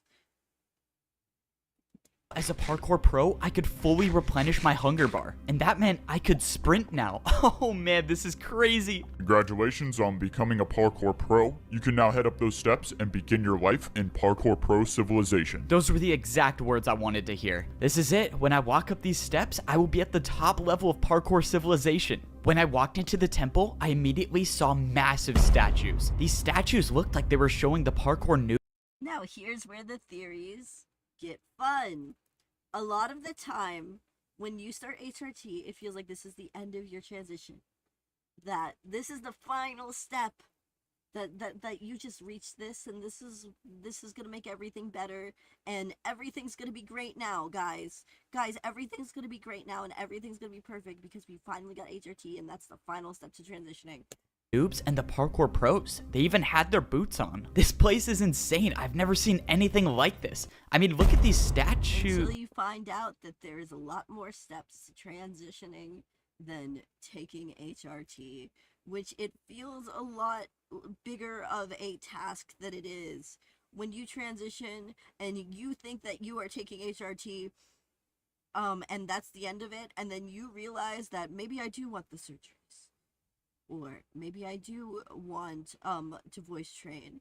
Maybe I do want this and that to be able to make everything better and make everything easier to me. Maybe I do want to do these things. Then that is a completely fucking mind-blowing experience. That there is going to be other levels of your transition. What the? Gold boots? Who wears gold boots? This doesn't make any sense. What is this? Am I not at the top of parkour civilization? Hey, parkour delivery. Let's go, my parkour delivery is here. Now that I'm a parkour pro, I can get parkour delivered to my house. Hey, did you order parkour construction to this house? Yes sir, that's me. I ordered the 6-block tall slime jump to my bedroom. Sounds good. Okay. So, I feel like also, when you're at the stage, you really do make a lot of changes to your wardrobe, to, everybody in it, everyone around you, stuff like that. It's just like, you make a lot of changes in your life at this stage, and I feel like, the parkour jump thing is a really good explanation of that. Good. Where do you want it built? Let's see. I think this would be a good place for it. You think you can build it right there? Oh, sure. I can make that happen. To think just a few days ago I was a parkour noob and now I'm getting custom parkour jumps installed in my house is crazy. This look good? Yep, I think it's perfect. Hey, thanks man for parkouring all the way out. And it also feels like, again, to think yesterday that I was being hyper into my birth gender, hiding away and thinking that I'm never going to be able to transition, and now I'm able to more freely buy the things that I've always felt comfortable in, then that is another great feeling. Out here. Sure, you got my payment? Oh, yeah, for sure. It was 4 1 blocks in a row, right? Okay, 1, 2, 3, 4. There you go. Thank you very much. And my tip? Your tip? Really? Don't tell me you thought you weren't gonna tip me. If you're a parkour pro, it's always expected that you tip when you buy something. Oh, I hope I make this. Oh, that was close. Oh, wow. A 360? Yeah, you're good, man. Thanks. And like most things in Parkour Civilization, the way you tip is with more parkour. Luckily, I survived that payment for the jump installed in my house. If I missed any... Thankfully, I also think, again, it is just, buying things and being able to have more access to things, and also, it feels like you do have to give a little extra money every time just for being trans, having the trans supplies. Like, recently I got trans tape from a rave, actually, from, someone, doing a harm reduction booth, and I looked up the actual price of said trans tape, and it was $30 for just the roll of the thing. And it's like, yeah, it's expensive to be trans. Like, it seems like there is kind of like a trans tax to life, you know?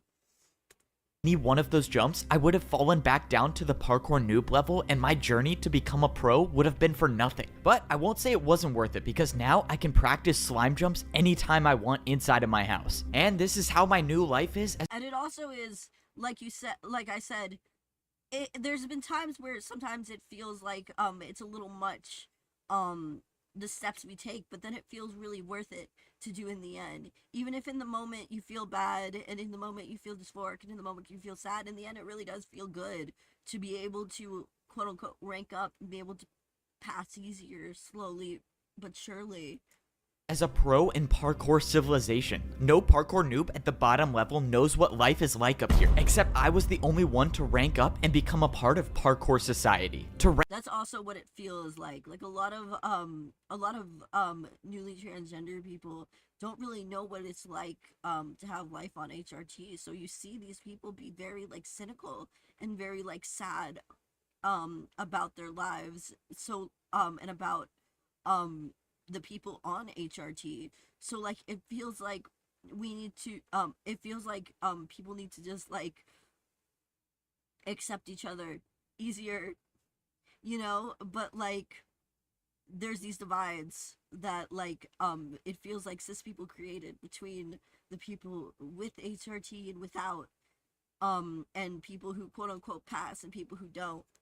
Rank up to a parkour pro, I had to be the first noob in history to beat an impossible parkour course. When I got to the top, I got my iron boots and I was officially a pro. I thought I had made it. I thought I was at the top of Parkour Civilization. But that's when I realized I truly knew nothing about the world I was living in. My journey to getting to the top of Parkour Civilization wasn't even close to being done. Now, I was about to discover what life was like on the second layer of Parkour Civilization. At the parkour pro level, everywhere you look is a 2-block jump. When I was a parkour noob, I thought 2-block jumps were extremely hard, but now that And I would also to point out that when you are first starting HRT, it does feel extremely fucking hard, and I mean really hard to pass. But once you get on it, people start gendering you 50-50 when you're in the early stages, and eventually it becomes almost 100%, unless they're trying to be a dick about something for some fucking reason, because people got their panties in a fucking twist.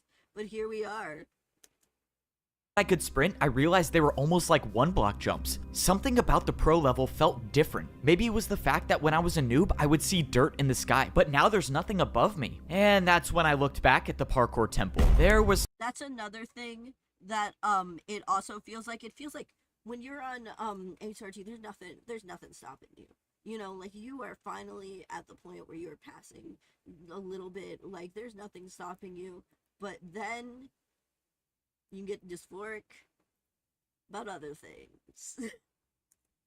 Still a world above me, and now it was way higher up. But there was something else that was different. I was staring down at the house I used to live in. When I was down on the noob level, I would look up and all I would see is dirt. But somehow on the pro level, I could look down. And I could only assume that the same goes for the layer above me. Now that I was adjusted to my surroundings... Also, it does feel like, when you are, like, when you have HRT, it feels like under you was so simple. Like, at that time, when, like, the people under you, the people who didn't have HRT, when you were a part of that group, it felt kind of so simple, because there was, like, a common enemy, you know, like, not a common enemy, but, like, you were able to be like, well, I don't have this resource, so I can kind of just wallow. But now once you have the resource, it kind of feels like, you're looking down on the back of the people who don't, and you're wondering why, like, why you were so miserable at that time when you knew that eventually something good was going to come out of it. It was time to go searching for a place to buy a house. That was assuming that life still worked like that up here. When I took a look around, all I saw were the same identical buildings. Maybe this time I wouldn't be getting a mansion, but that's when... Also, when you come at this point of passing an HRT and stuff like that, it does feel like a lot of people are trying to look the same. Because they have a very rigid understanding of what passing is and what passing isn't. You know, if you step outside of this barrier, if you do this thing wrong, you are no longer passing. You are no longer a part of the in-group. And that's kind of how this feels, you know? Like, everyone's looking the same. Maybe I should too. It's kind of the status quo. There's no other way to be, so I'm going to just go with this. I found a building that looked different, and it definitely didn't look like a house. When I walked inside the building, sure enough, it was a shop to buy a new house. Hey, aren't you the noob who ranked up? That would be me. Oh yeah, I thought it was you. I'm selling houses today. Choose one you want to buy. Let's go. It's time to buy my first house as a parkour pro. Let's see what these prices are. I can get one house for a 2-block jump. Oh, that's super cheap. All right, what is this one over here? I can get one house for a 2.5 block jump. Okay. Also, I would like to mention that this very much represents the idea that cis people think we're stupid, that we don't know when we're being made fun of, we don't know when they're getting the joke on us, we don't know that, like, when these things about us, we don't know this. One of the things that I like to put up would be like the 41% joke. They act like we don't know that there is a high number of trans suicides, but then they automatically don't look at why. This, again, very similar. They think we're stupid. They think that we somehow don't magically know biology, when in reality, a lot of major biologists agree, you know? It doesn't take a rocket science to do 2 seconds of research. Okay, that's a little more expensive. And this last one is one house for a 3-block... Wait, why are these all the same? All of these options are for the same house. Oops. And it's, again, all the options are the same. There's no real end game to why cis people do this, besides trying to keep us down. But we gotta keep aware. We gotta keep our heads up. Busted. I was trying to get a little more profit. Why would anyone fall for that? Since there was only one house to buy, I obviously went with the cheapest option and bought my first house with a 2-block jump. Congrats on buying your first house as a parkour pro. Let me take you to it. Let's go. Since all the houses were identical, it was no surprise that I got one that looked like this. You're all set to move in. Feel free to call the parkour delivery service if you want your jumps changed. A parkour delivery service? Once again, more access to resources, more access to things the in-group has once you're on HRT, more things being done, stuff like that, being done for you, more people recognizing your gender, more people recognizing you as pro and giving you those kind of benefits over time of your transition. Let's go. Being a parkour pro is awesome. The living room in my house had 2 1-block jumps, and the entire house itself was 3 stories tall. Looks like 3 jumps to get to my bed on the top floor. Hey, it's your neighbor. Can I come in? Oh, sure. Thanks. You're that F-boat guy, right? You're the noob who beat the course and ranked up? Yeah, that's me. I'm the first. I would like to put this as a supportive cis friend.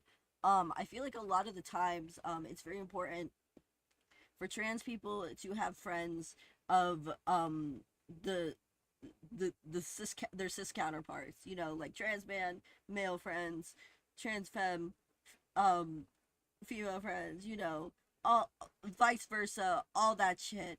Because I feel like you learn from each other how and it makes the world so much easier for both of you, because I feel like a lot of the times it does get a bit of understanding and a lot of easier understanding from the people around you, and identifying with and being with and understanding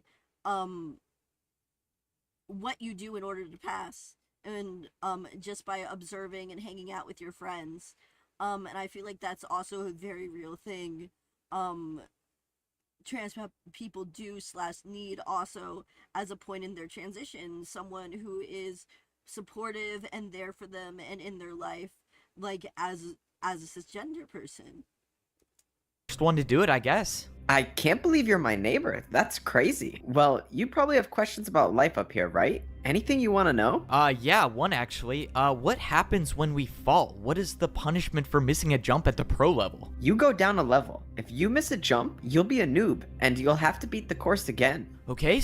Yeah, and that is another thing. If it feels like if you quit at any point, if you get scared especially at this point, that you are going to be losing all your progress you had towards transitioning. You are so early on, and like either that's extremely comforting for some people because they have like a fear that like no one's going to accept them, or it's extremely discomforting for people because people have a fear have a fear that like this means that there's nothing left for them, you know? So I can never fall, noted. So who are the people above us then? What's above a pro? It's probably best I just show you. Here, come with me. My neighbor started... What are the things you can do to get farther along your transition? Well, it's better I just show you. Telling me everything there was to know about parkour civilization. He brought me back to the parkour temple where all the statues were. He explained how parkour civilization starts at the noob level, and at level 2 you become a parkour pro. Then there were the parkour masters. If you were lucky enough to rank up, you get gold boots and you become a master. My neighbor said parkour master obviously is the rank specifically, not the actual parkour master character. He's a completely different symbolism, but the parkour master, like as sorry, I have hiccups. The parkour master as the layer is very much representation of like fully passing, going stealth, pretending that like you aren't not really pretending you aren't trans, but not really disclosing much, stuff like that. Just living your everyday life as a cis person, which is a very common goal for trans people. And I'm not saying this is the goal for every trans person, but it's a very common goal for trans people. Said that parkour masters never come down to the pro level, but if they do ever come down, it's a parkour pro's nightmare. He said the parkour masters are ruthless. And then this is what I would also like to say as like this can be taken in two ways. Earlier I also mentioned this, but it could be taken as other trans people who transition early pulling the rug out from other trans people who are trying to transition early, stuff like that. But I think we can also make this an argument, because Evo being the only trans person, let's assuming, is them blocking off access to care and things like that, and access to better parkour life based upon his gender identity, aka noob status. He walked over to the largest statue, the one with the diamond boots. He said that this was the parkour champion. He said that most people down here don't even believe that the champion is real, but the stories say there can only be one parkour champion. Whoever that was lives at the top of parkour civilization, which means if I was gonna make it to the top, I would have to become a parkour champion. My first day as a parkour pro was strange. For once, no one— I actually have a theory. This is neither here nor there about the actual thing, but I have a theory that it is gonna go where he makes it so there is no class, or he is the main parkour civilization, like God, or what, not God, he works along with God to restore things to how they were, where Minecraft was just Minecraft. But yeah, I forgot what I was gonna say with that, but yeah, I'll go back a little bit so I remember. Would have to become a parkour champion. My first day as a parkour pro was strange. For once, no one was at my door making me parkour for food. But then the question was, how do I get food now? Or what do I even do? I saw that there was another pro going somewhere, so I decided to follow him. Soon after, I saw another pro going in the same direction, which meant they were probably heading to some— Now the work, obviously, it's just work. But it's also... Sorry, I need to swallow something, hold on. I try to discreetly eat popcorn, most professional streamer. Anyway, but like going to work, obviously, like trans people have to work, but also there's a lot of things with like mental health, having to have days off, stuff like that come with being trans, just because things can get hard just for you and stuff like that, and wanting to take a day to enjoy life or something is like very common. Because obviously shit gets hard, life's hard, you want to take a day to enjoy life, and a lot of the times people who are trans get unfairly punished in the workplace for stuff like that. So I would also extend that to be a part of the allegory as well.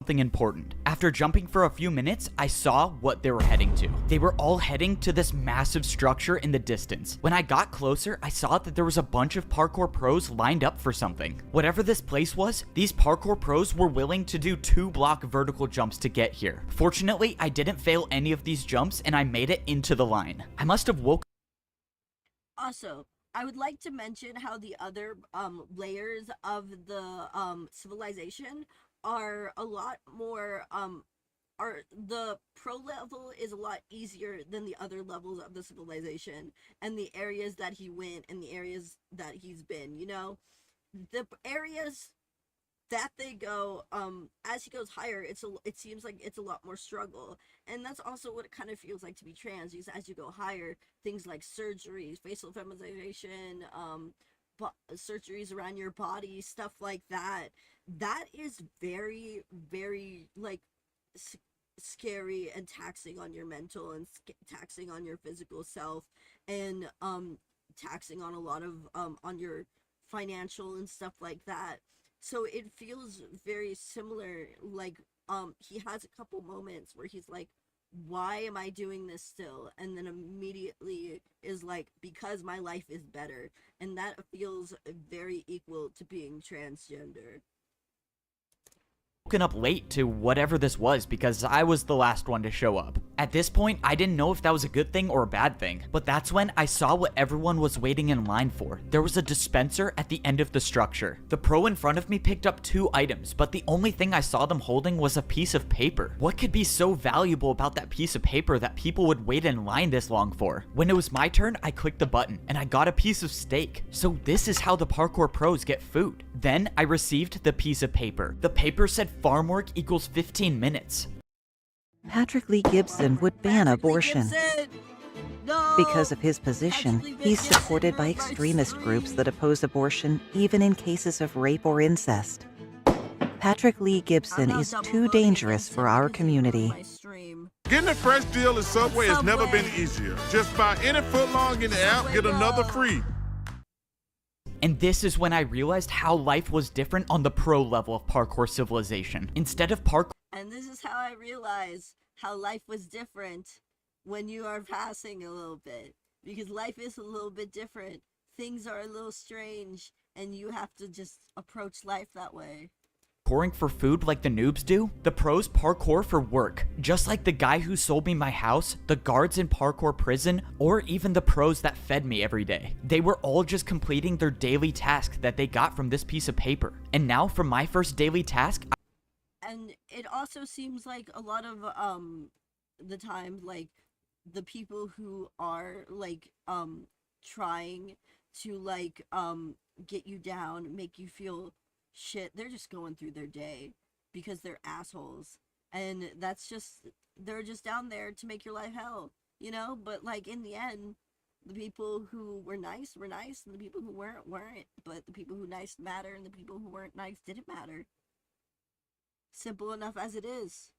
I was assigned to work on the farm. Before this, I had never seen an animal in Parkour Civilization, but this is the place they were all kept. This place was responsible for feeding all of the parkour pros and all of the parkour noobs. And it should be no surprise that in Parkour Civilization, even the animals had to do a parkour course. My daily task meant that I had to watch all of the animals that did the parkour course. Oh man, this job is terrible. Now I'm just gonna have to watch a cow fall off and die. Whoa, what the? Oh my god, this cow is cooking. How did he even do that? The parkour pros only eat the meat from the animals that complete the parkour course. They say it enhances your parkour ability. Also, I would also like to say, this also feels like very much people who are on different HRT medications taking different foods that increase HRT for some reason, like testosterone with grapes and stuff like that.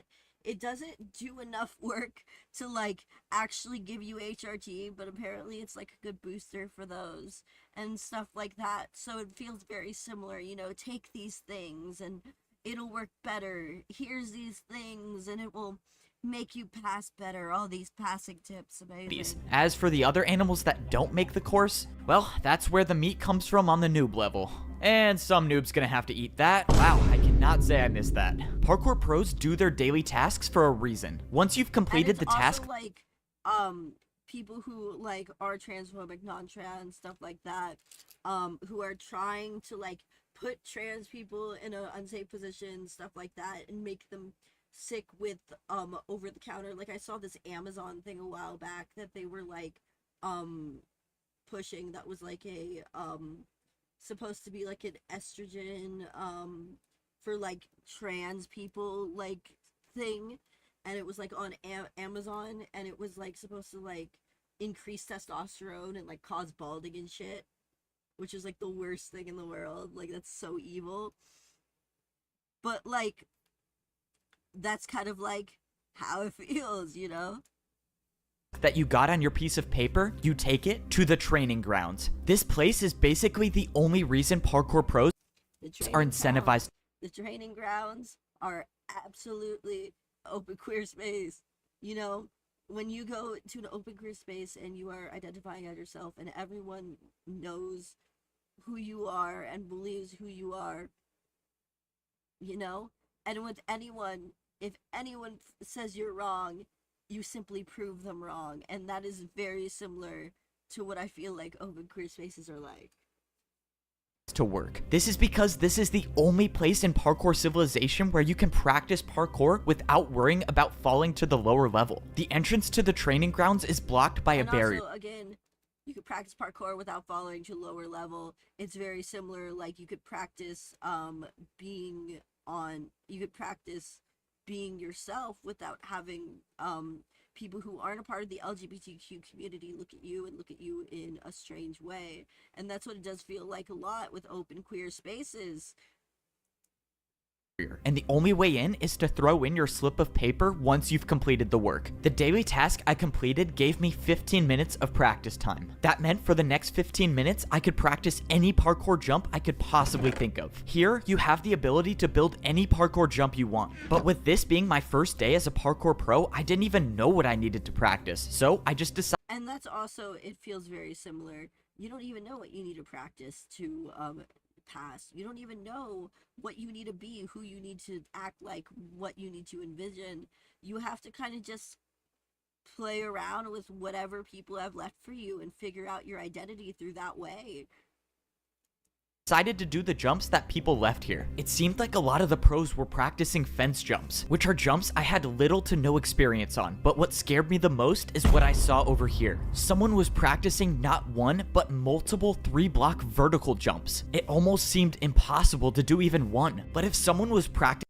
Also, it seems impossible. Like, a lot of the times, a lot of the things like voice training, stuff like that, seem very impossible very early on, because it's such like a thing that you have to get used to. Things like voice training, you have to kind of remind yourself how to talk, when to talk, where your vocal range should be, stuff like that. And I feel like that's very similar. Practicing these jumps, that could only mean one thing, that the way up to become a parkour master would be nearly impossible. If I was gonna have... And once again, it feels nearly impossible to become a parkour master. It feels nearly impossible to be able to fit in with fully passing people at the stage in your transition. Any shot at ranking up to become a master, I was gonna have to spend much more time in here practicing. Another beautiful day, and I don't have to wake up to either raw chicken or raw beef. Even though I've only been here for a few days, I feel like I haven't really enjoyed myself yet. I mean, and that's another thing. When you transition and you first transition, you start to pass, you feel really good. But at some point, it feels like you haven't really enjoyed that part yet. Like, that part of yourself. Being able to be yourself, explore that part of you. So you want to go outside of your way to explore that part of you without punishment, even if it's not accepted in your social circles and not accepted in, well, being you, you know, like when people have these preconceived notions of what you are and who you are. For once in my life, I don't even have to go outside to parkour for food. I don't even have to grab my piece of steak. I'll still have full hunger for days. And now, instead of being bullied by all the parkour pros like I was down at the noob level, I can just do anything I want and no one's here to punish me. Hey, you want to come with me to get our daily jobs? I don't want to be late. Yeah, I don't think I'm gonna do my daily task. I think I'm just gonna chill today, honestly. And that's another thing. The daily task, I feel like it's another thing that gets them that gets society progressing and them progressing in their transition, and that's how their society keeps working. And if they get punished, and since they get punished for it, it's very similar to to people transitioning and then getting punished for enjoying that part of themselves and stepping outside of the norm. What? What do you mean you're gonna chill? You're not gonna get your daily tasks? Are you sure about that? What? I mean, no. What do you mean you're not gonna try and conform? Sorry, I have to cough. What do you mean you're not gonna try and conform? We have to conform as a society together. No one says we have to, so what's the problem? I don't know. I just have never seen anyone not do their daily task. Wow, maybe I'm teaching the parkour pros that they don't have to parkour all the time, but... Yeah, and he's never seen anyone not do their daily task, which is another thing. A lot of the times, like, when you're, trans, it feels like with work and stuff, people are a lot harder on you. Sorry, I had to move my mic. People are a lot harder on you for several different reasons. Whether it be their own bias or just their preconceived notions about whatever you are and whatever you can do and stuff like that.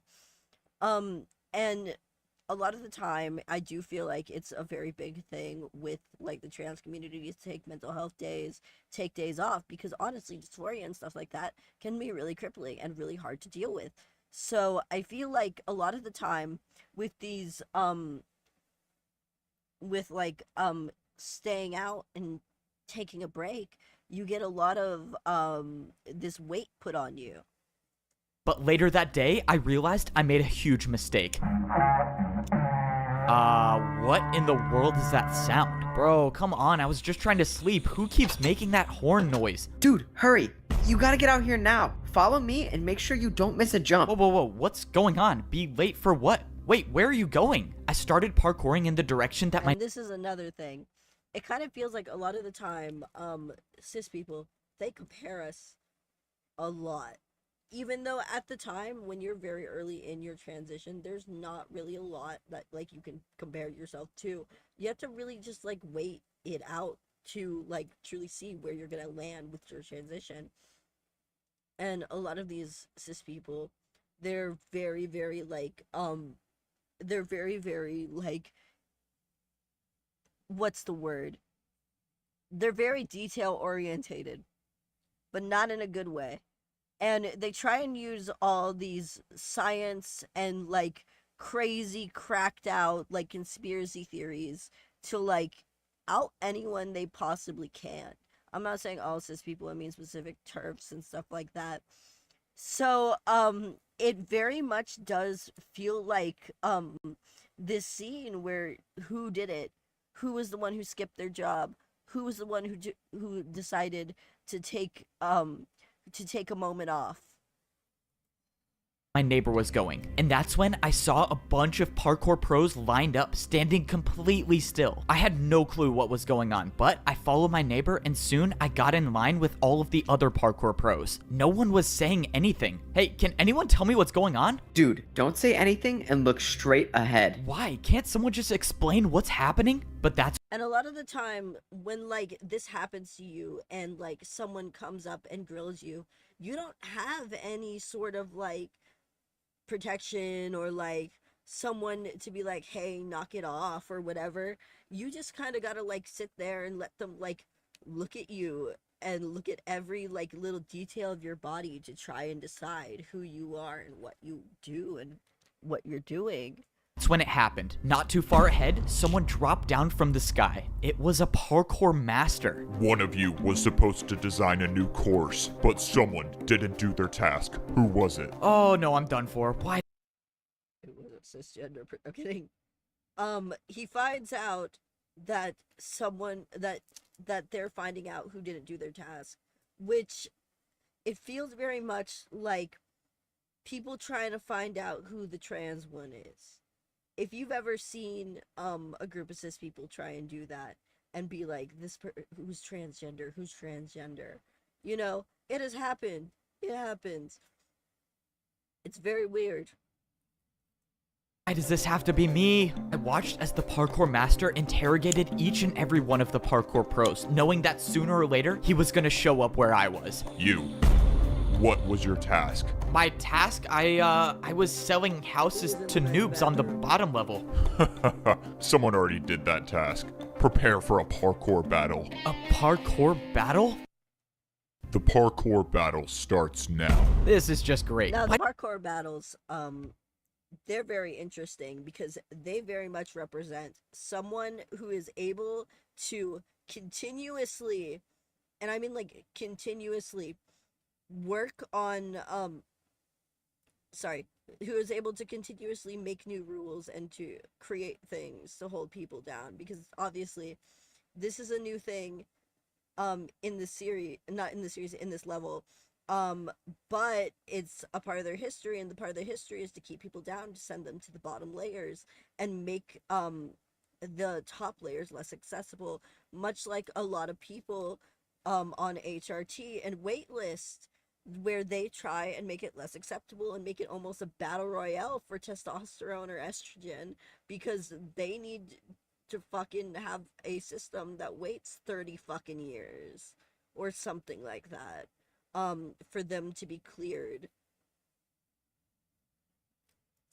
Why does my first parkour battle have to be against a parkour master? For my first attack, I'm attacking you with a 3-block jump. Okay, a 3-block jump, that's doable. I think I can survive this round. In Parkour Civilization, it should be no surprise. Also, a lot of the bars that like cis people put on being transgender and on passing are a lot lower, you realize, once you get to a point where you're passing sometimes. Because they try to put in the perspective of, oh, we can always tell, when in actuality, when you really have it go through side by side, they really can't always tell. They're always confused.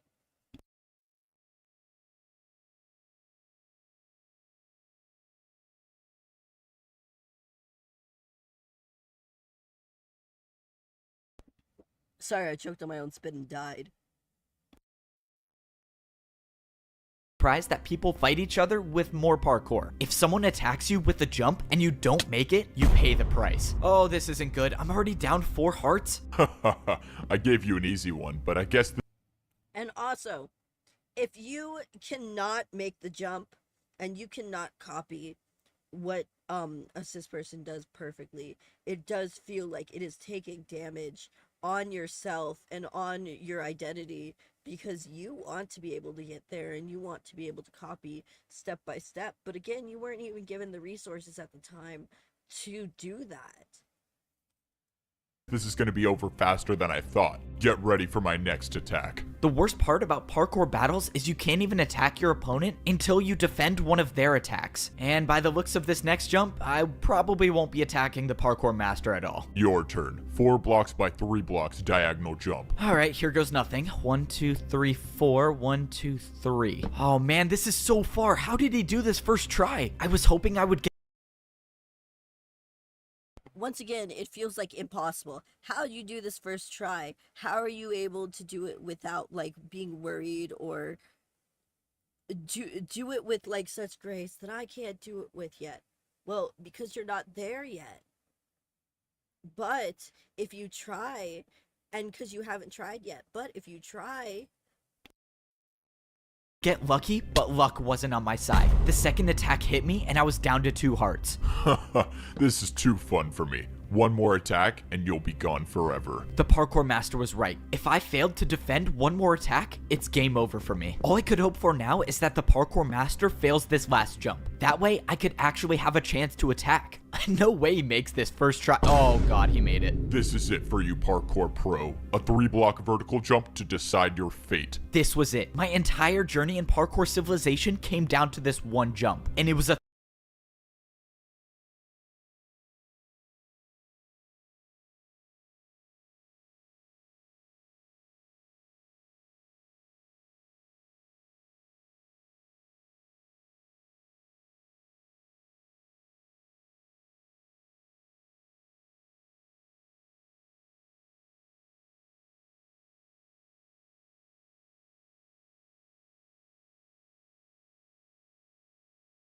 a 3-block vertical jump. I thought when I ranked up to become a parkour pro, my days of parkouring to survive were over, but I soon realized I knew nothing about parkour society. Even as a pro, I wasn't even close to being at the top of Parkour Civilization. The parkour... And that's also what it feels like even as a pro, you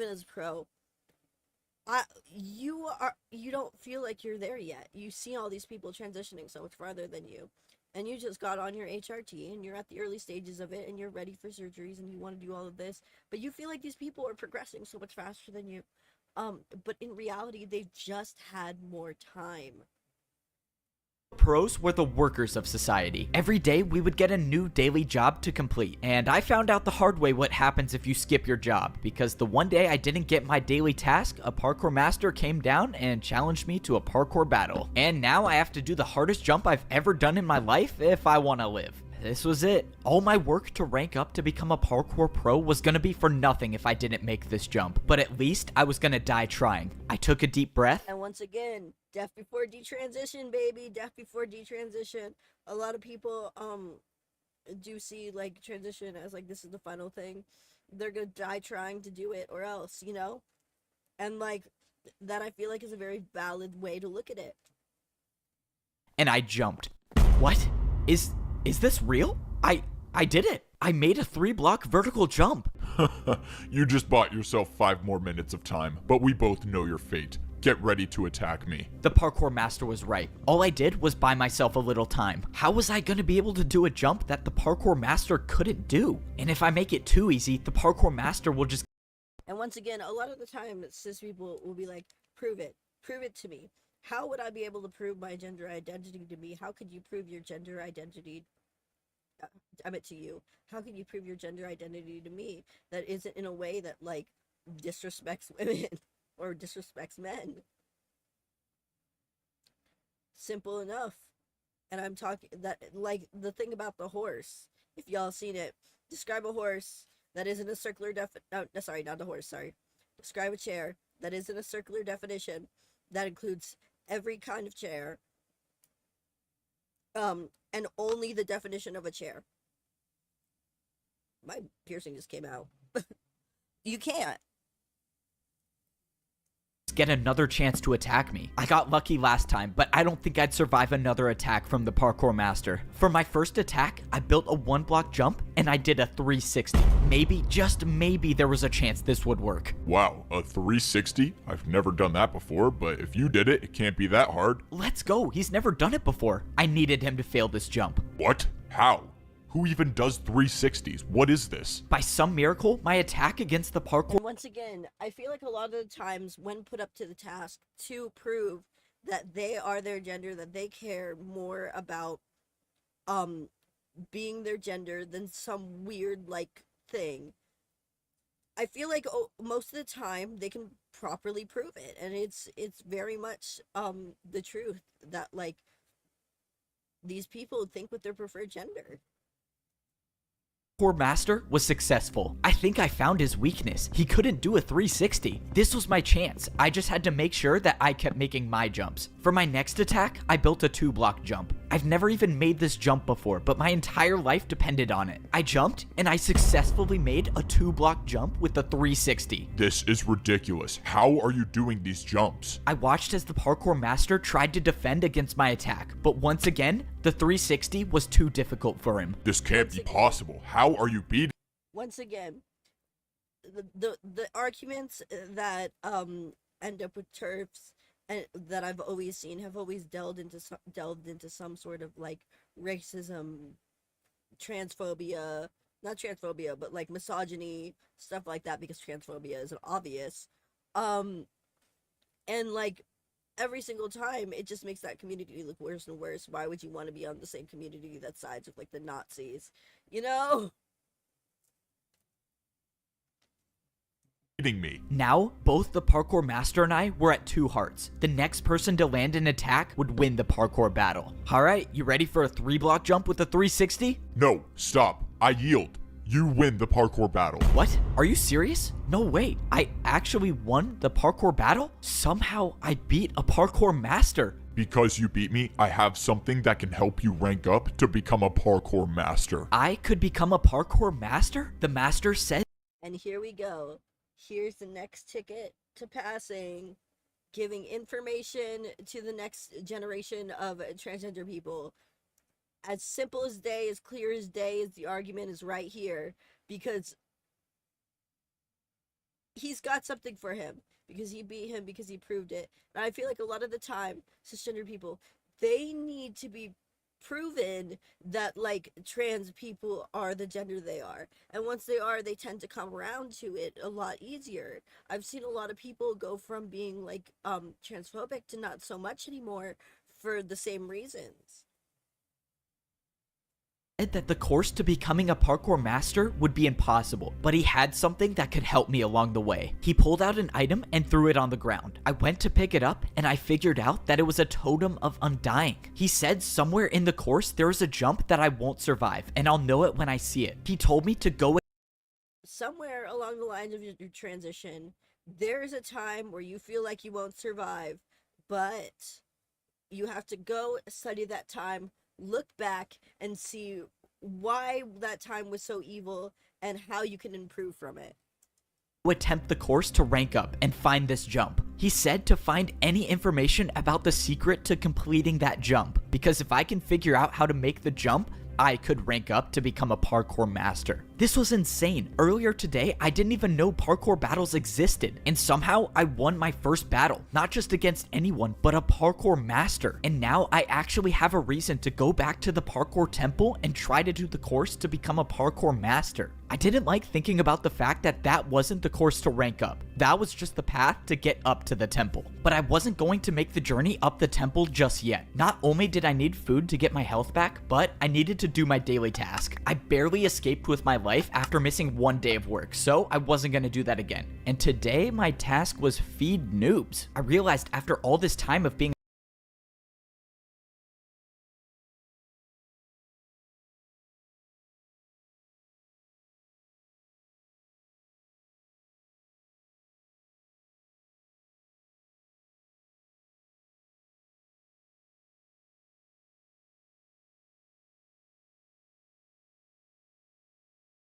Sorry, I didn't realize I was muted. What the fuck?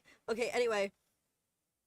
Obviously, fucking, when you are transgender, and when you are living your life being transgender, work gets a lot harder for you, things get a lot harder for you, but then you realize that it's actually more of a detriment to you as a transgender person to be getting in trouble, to be having these issues, because things get hard and things get tough, for you and your,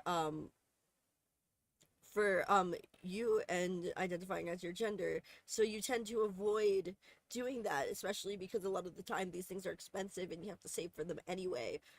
Even if you were given the tools, you have to wait a certain amount of time to be able to learn these things about yourself and your and the jumps in your health to make those jumps.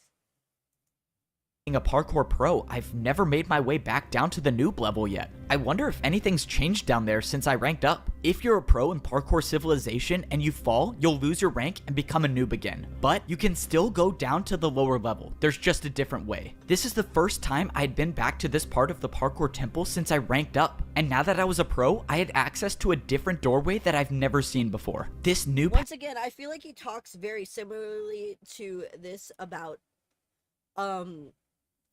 like ranking up, like being trans, very obviously. He lives in a better life. He unlocked a new area of his life. He unlocked a new area that only the pros can do. What is it transgender about that? Answer me that.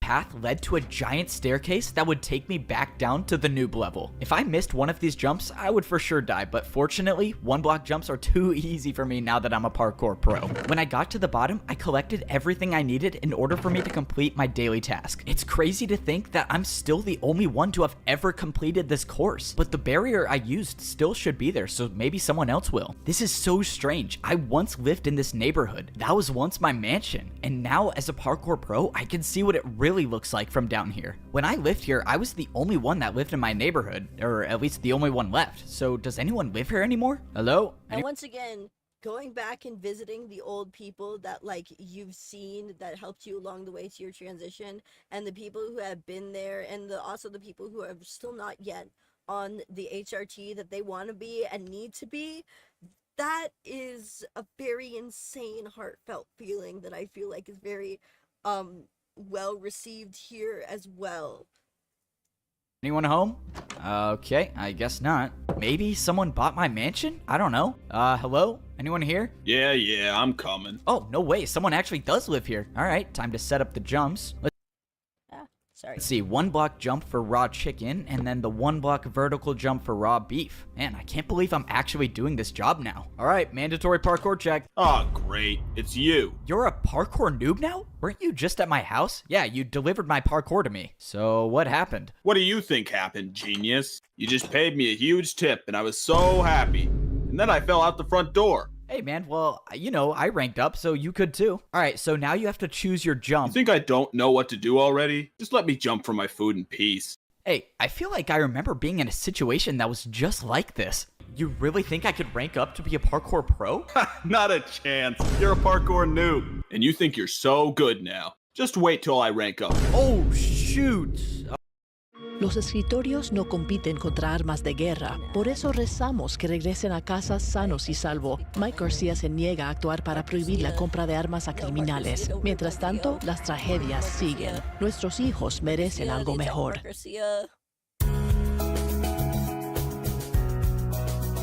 Dogs. Oh man, that sucks. Dang, now he has to spend another 50 years in parkour prison. Oh well. After only finding 2 noobs to feed, I went back to the other neighborhood where I found the old man. It just seems so weird that he disappeared out of nowhere. I wanted to see if there's a chance that he came back, but when I got to the house, a parkour master walked out the front door. Luckily, I wasn't spotted. What was a parkour master doing all the way at the noob level? And why did he come from this house? When I thought the coast was clear, I made my way over. This couldn't be a coincidence. This is the only house I've seen with a secret room, and now a parkour master shows up here? Does the master even know about the secret room? Okay, the parkour master, looking around and making sure that like he's not in the house, secret room, and possibly knowing about the secret room feels very much like people possibly knowing about your transition. Yeah, we're talking about the stages of transitioning and parkour civilization. There's quite a bit of information, I'm sorry.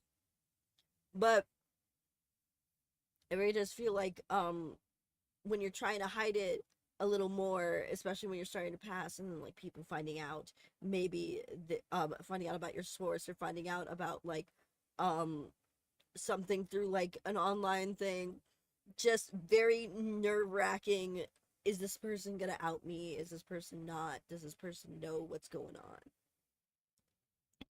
I went to go inside, but something was wrong. There was no secret doorway. It was gone. I was sure this was the right house. That parkour master must have came here to block up the entrance. I sat there thinking about why the parkour master would do that, but nothing made sense to me. But that didn't matter to me right now. Now that I finished my daily task, it was time to try the course to rank up to become a parkour master and find this impossible jump. I got back up to the pro level, dropped off my daily task paper, and got ready to climb the parkour temple. Now I had one thing to worry about, and that was making this initial course to get into the temple. I wasn't worried about falling. I was worried about wasting my totem of undying. The parkour master said that I would not survive the impossible jump. So if I got to that jump with no totem of undying, then this entire journey would be for nothing. I scaled my way up the side of the parkour temple until I got to the very top. Most of the jumps were 2-block vertical jumps, but towards the end, I had to make this 3-block jump. Now, I couldn't afford to make any mistakes. That's when I made the last jump and I was inside the parkour temple. What's crazy is that none of those jumps were a part of the real course to rank up. This was the real course. Already Also, at first glance, I was seeing thing. None of those jumps are a part of the real course to rank up. All the things that like you've done to just like slowly suppress it or slowly try to come out, that's nothing compared to the real thing. That's nothing compared to getting on, fully transitioning, fully getting your dick out there. Not really. But fully getting yourself out there and enjoying your life. seeing blocks I've never seen used in parkour before, but I was expecting that. There's a reason why Once again, there are things you have never seen be used, and information from people you never thought you would be having and needing. no pros even attempt this course, and that's because it's so dangerous. Fence jumps, trapdoor jumps, and ladder jumps. The jumps A lot of the times it does feel like nobody attempts this because it feels like dangerous. Like people constantly telling you that like this is unsafe. Surgeries and stuff are scary and have their own like issues as well. And like but also people spreading misinformation about certain things and certain compounds that transgender people use. just kept getting harder and harder the more I looked at it. But I wasn't here to rank up. All I was here to do was find the impossible jump that the parkour master told me about. If I find this jump and study it like he told me to, maybe I have an actual chance of becoming a parkour master. I climbed to the top of the ladder, and now I was really at the start of the course. Any fall from this height would result in death. And of course I have to do fence jumps as the very Once again, any fall from that height will result in death, and once again, that's what it feels like to worry about like regressing on your transition. Just it feels like you're going back to killing a part of yourself. very first section. I held out my totem of undying and I climbed on the course to begin. Fence jumps were my worst nightmare, but so far I've made 3 in a row. But I soon realized that's all I needed to do because I think I found the impossible jump. What is this jump? Is this a 4-block vertical fence jump? There's no way this is the right way, right? But there was nowhere else to go. This was clearly the right path, but this jump it had to be impossible. Well, Also, once again, things being seemingly impossible when you transition, there being so many barriers and issues to what you're worried about, to what people tell you, to everything down to the littlest details. Genuinely, transitioning is a big step, and doing the different steps of transitioning, getting surgery, getting voice training, reminding yourself, it feels impossible when you are at a very early time, but eventually it happens for a lot of people. The master gave me a totem for a reason. I attempted the jump, but got nowhere close to even making it. That was it. That was my one chance to use the totem of undying, and I'm just hoping that that was the jump he was talking about. Now, I had to study the jump, and I knew just the way to do that. Fortunately, it was my neighbor who was working as the parkour delivery service today. Hey, I need a jump built in my house. Follow me. I need to show you what it looks like. Alright, so for the jump I need built, it's kind of a little ways away. Oh man, is the parkour jump all the way up there? Yeah, it's fine. I'll tip you good. Just follow me. I brought my neighbor all the way up into the parkour temple and showed him the jump I wanted him to build. Since the jump was complicated, he placed down a block that copies every block on this jump. And after paying for his services, I now have this impossible parkour jump inside my own house. Now I can study this jump every single day. It turns out the jump was a 3-block vertical jump, but with the fences. This, I feel, very much represents voice training. I feel like that's such a good representation of it. You have to just practice it every day, and you learn, and eventually you get it.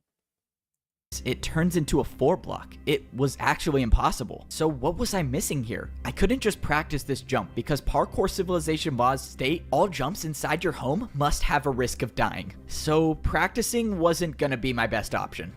Once again, even being unsafe inside your own household, that's a very common feeling trans people have. This doesn't make any sense. I'll think about it tomorrow, I guess. I was gonna leave it, but that's when I slipped. No! For my entire life, I've been parkouring to survive. That's how any of us survive in Parkour Civilization. If you don't make the jumps, you pay the price. But no matter how many people I've seen fall, that never stopped me from believing that I could parkour all the way to the top of society. I was the first noob to ever rank up to become a parkour pro. I beat a parkour master in my first parkour battle, and I even found the impossible jump that the parkour master told me to look for. The worst part is I was so close. I actually thought I could be a champion one day, but one jump can change everything. No! Once again, this is another very trans sentence. I actually thought I could be a champion one day. I actually thought, like, when you are feeling dysphoric, when you are at your worst, and you had a feeling of euphoria at a point in time, you very much feel like, hey, I could have been, oh boy, I could have been whatever, but I'm failing. But in reality, that's not true, and that's not the truth. Oh! I thought I was dead until I wasn't. What? The cost of housing is out of control. It's making everything more expensive, and it's a big reason why every... How am I alive? My journey in Parkour Civilization should have ended. I was supposed to die there, but a barrier block caught my fall. This barrier block had to have been placed by someone, right? Unless it wasn't. The guy who came to deliver parkour used a device that copied every single block from the impossible jump. That had to be it. Also, looking at the things and the resources left behind by your trans elders is another very good trope that is in this series. Because you should be looking at those resources, and you should be studying them, and you should be seeing how you can get to where you want to be. The barrier was from the impossible jump. This is what the parkour master wanted me to find. It was the way to get past the impossible jump. And now that I know about it, I can actually rank up to become a parkour master. This means I was gonna have to prepare. I couldn't believe it. Just a few minutes ago, I was about to fall down back to the noob level and become a parkour noob forever. And now I'm preparing to rank up again to become a parkour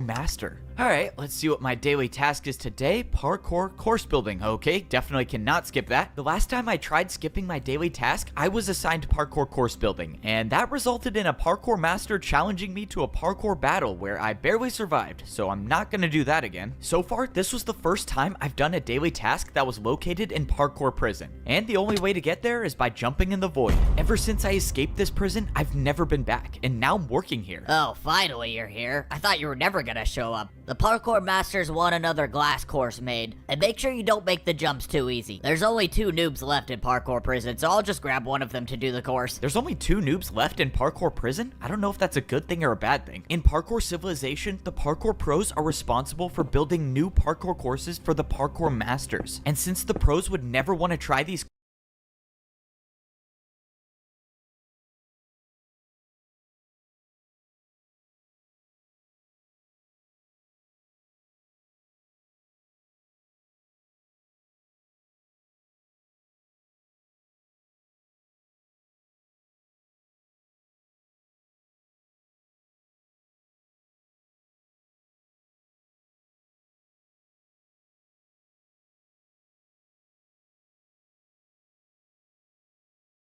courses on their own, the prisoners of parkour prison are used instead. No way, it's you again! And you think you're so good now. Just wait till I rank up. Oh, shoot! I'm sorry, man, but you gotta be the one to do random parkour testing today. Why can't you pick the old guy? He's like 100 years old. Look, man, I don't make the rules. You just I gotta... just realized I was stupid and muted. Let's go back.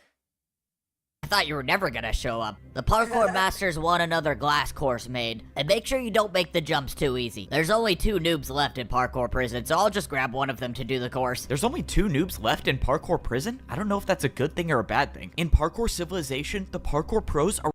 Also, okay, so the parkour pros being in charge of setting up new barriers is a lot like how it feels when, like, people who are over, and able to take HRT and able to, you know, transition farther than others. It really does feel a lot like they're setting a barrier and taking away from the ground under them, even though they know what it's like to be at that point in their transition and to feel hopeless and to feel like they would be an exception for some reason. They know what it's like to be in that situation, so they continue pushing the status quo of this is, you have to be at this point in your transition to continue. Are responsible for building new parkour courses for the parkour masters. And since the pros would never want to try these courses on their own, the prisoners of parkour prison are used instead. No way, it's you again! And you think you're so good now. Just wait till I rank up. Oh, shoot! I'm sorry, man, but you gotta be... Also, this is a very good representation of seeing your haters be on a downfall, but also, like, wanting, and also, like, them still feeling like they're higher than you for some reason, even though they are, absolutely suffering more than you are in life as a trans person, because you're happy with your gender identity and they're extremely insecure about themselves. Be the one to do random parkour testing today. Why can't you pick the old guy? He's like 100 years old. Look, man, I don't make the rules. You just gotta do the course. This is too easy. I'm making it out of here. No, no. Oh, no, he's gone for real this time. All right, daily task completed. One step closer to becoming a parkour master. May you save us all, Evbo. After a few more days of completing more daily tasks, I was getting closer to attempting the course to rank up to become a master. I had been planning this out carefully. I wasn't just gonna go into the hardest parkour course of my life unprepared. I had saved 4 of my daily task papers to take to the parkour training grounds. As a parkour pro, each daily task you complete gives you 15 minutes of practice time. Since I saved up, I have now 1 hour to practice as much parkour as I could. This would probably be one of the last times I could parkour without worrying about dying, because this is important. When you get to a certain point of transitioning, there comes a point where sometimes you don't feel very safe around cisgender individuals. You don't feel very safe around your own community, even at the same time, where you feel like you don't belong in either category. So there's becomes a time where it feels like this is your last part in the out group, as you're trying to get closer and closer into the in-group.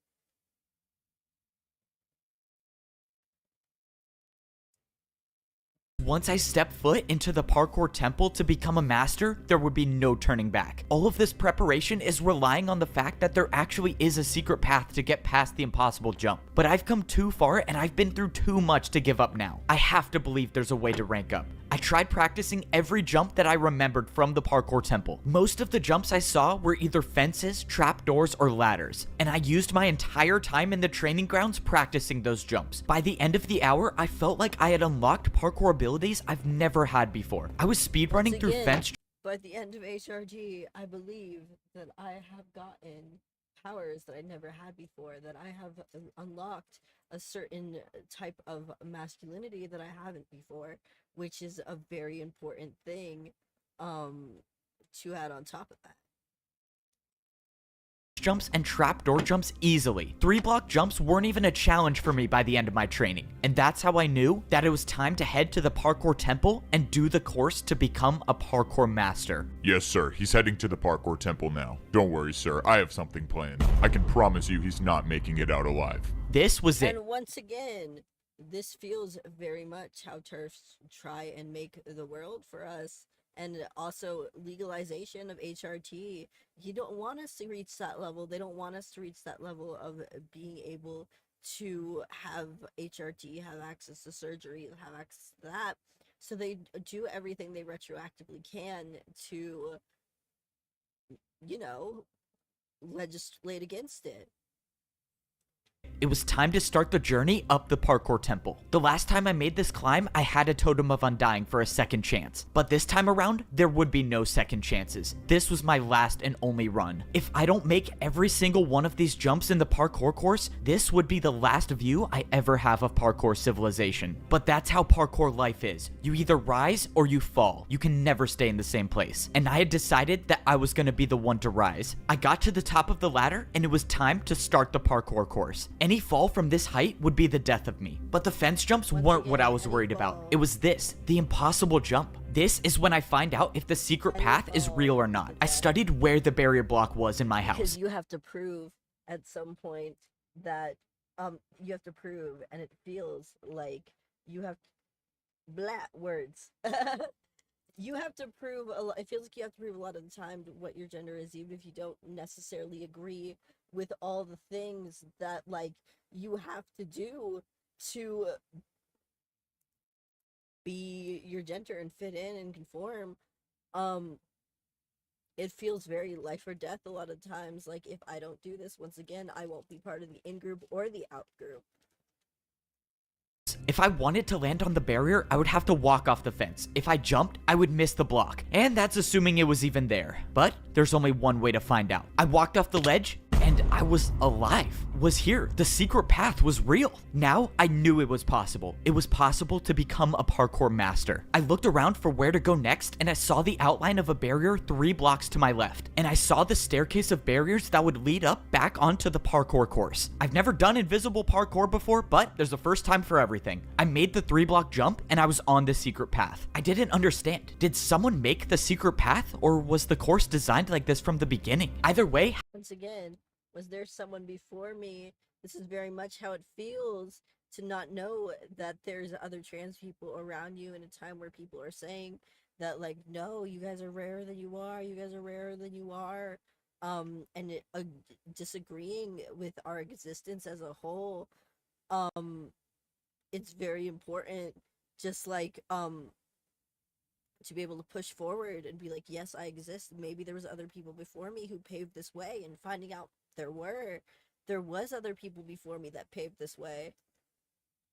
however the secret path got there, it got me back on the course. And now I was gonna have to make every jump first try. Thankfully, I got past the fence section, but now I was on the trapdoors. Trapdoors were only a quarter of the size of a regular block, meaning if I missed the jump by even a little, it would be game over. This next jump was a 3-block diagonal jump. I didn't practice this jump, but I made it. I had made it past the trapdoors, but now I was on the regular doors. I had almost no experience with door jumps, but I knew I had to be careful.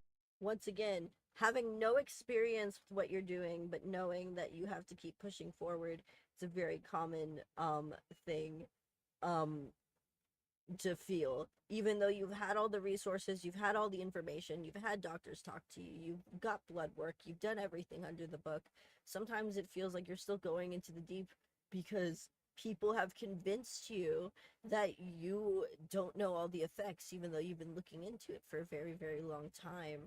And you don't know if you're gonna look back and just go back, even though it's rare to happen. If I wasn't paying attention and I opened one of the doors the wrong way, I could get knocked off, and there would be no Totem of Undying to save me this time. The jumps kept getting harder and harder, and each jump I felt like I was barely hanging on the edge. But it didn't matter, as long as I was staying on the course. One by one, I kept making the jumps, and I was getting higher and higher off the ground. The last door jump was a 3.5 block jump. It was far, but it was... Once again, doing stuff outside that your ability that you didn't know you could do later on in transition, passing in places that you didn't think you'd pass, having people come up to you and talk about being transphobic and act like you are a cis person in front of you, stuff like that, stuff that just amazes you. And then at the same time having people still deny your passability.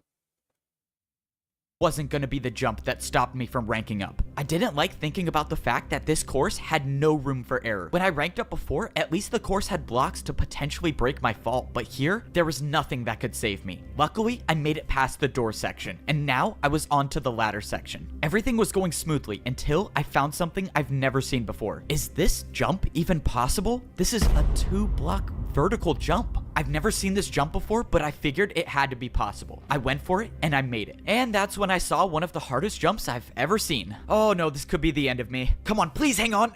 Oh, that was too close. And once again, doing things that you didn't think you could do later on in transition, just making it making it like easier to pass, stuff like that. And you're like, wait, I belong up here after all. Actually, the people who are telling me I don't belong up here and never belonged up here are telling those same people that they also never belonged up here. But I did it. Other people can do it. I was inches away from slipping off the ladder, but by some miracle, I was still on the course. Now, I was parkouring on fully grown trees. I didn't even know trees still existed in Parkour Civilization, but I didn't have time to focus on that right now. I was looking I wonder if the Lorax is pissed about that. At the last jumps, and I realized I was almost at the top. I was actually gonna do it. All right, where do I jump to now? What is going on? What is, wait, no! I was too late to realize. I opened my eyes and I was... There are people who do try to sabotage transitions, and there is quite literally a, like I said earlier, there was an Amazon link, Pure Evil, that was marketed as like over-the-counter estrogen when actually it was un-FDA approved. It was completely unsafe. It was literally made to like make people bald and like increase T levels and like fuck up their system so they couldn't have HRT later in life, which is really fucked up. But sabotage doesn't still on the tree with 2 hearts left. What happened? Was that a part of the course?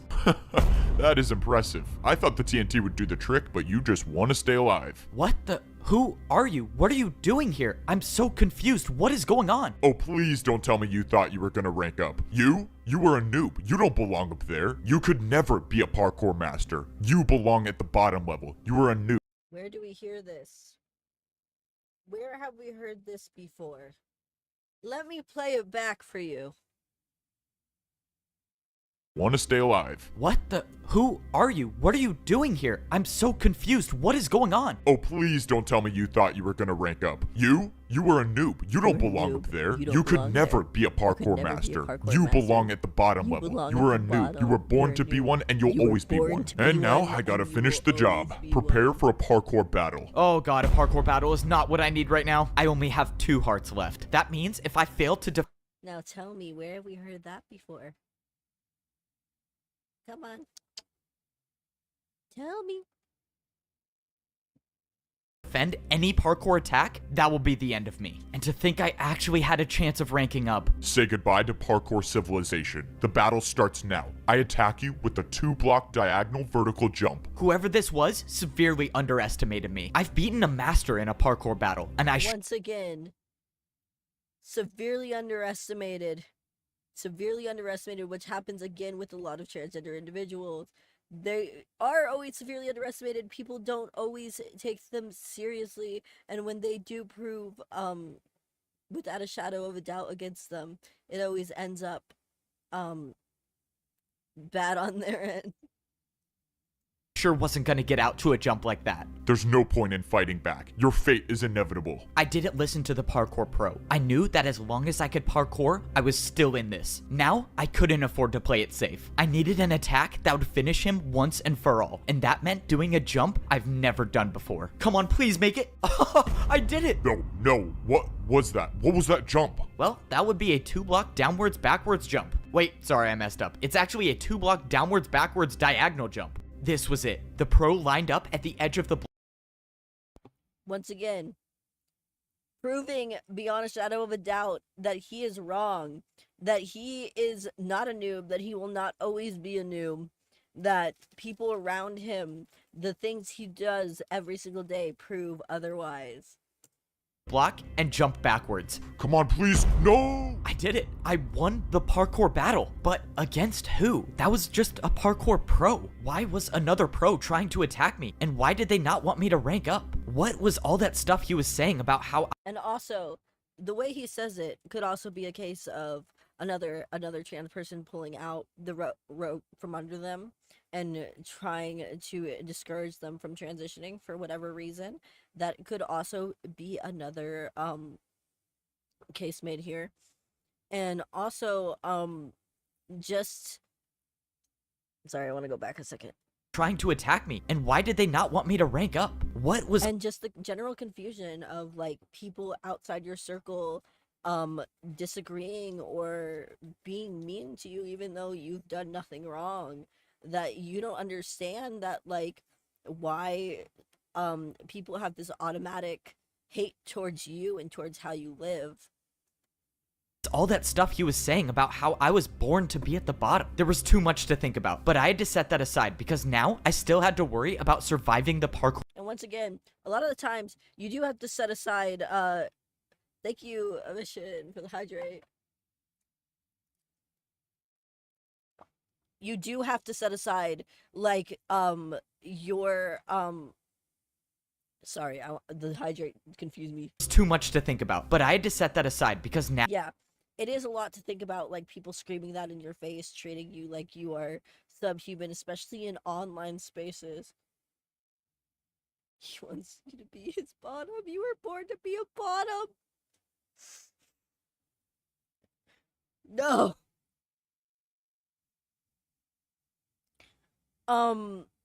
Fucking speaking of, I accidentally put the tweet on my NSFW account and I didn't expect it to get like a lot of likes, and now there's like a lot of likes on it, so I'm just redirecting people here. But anyway,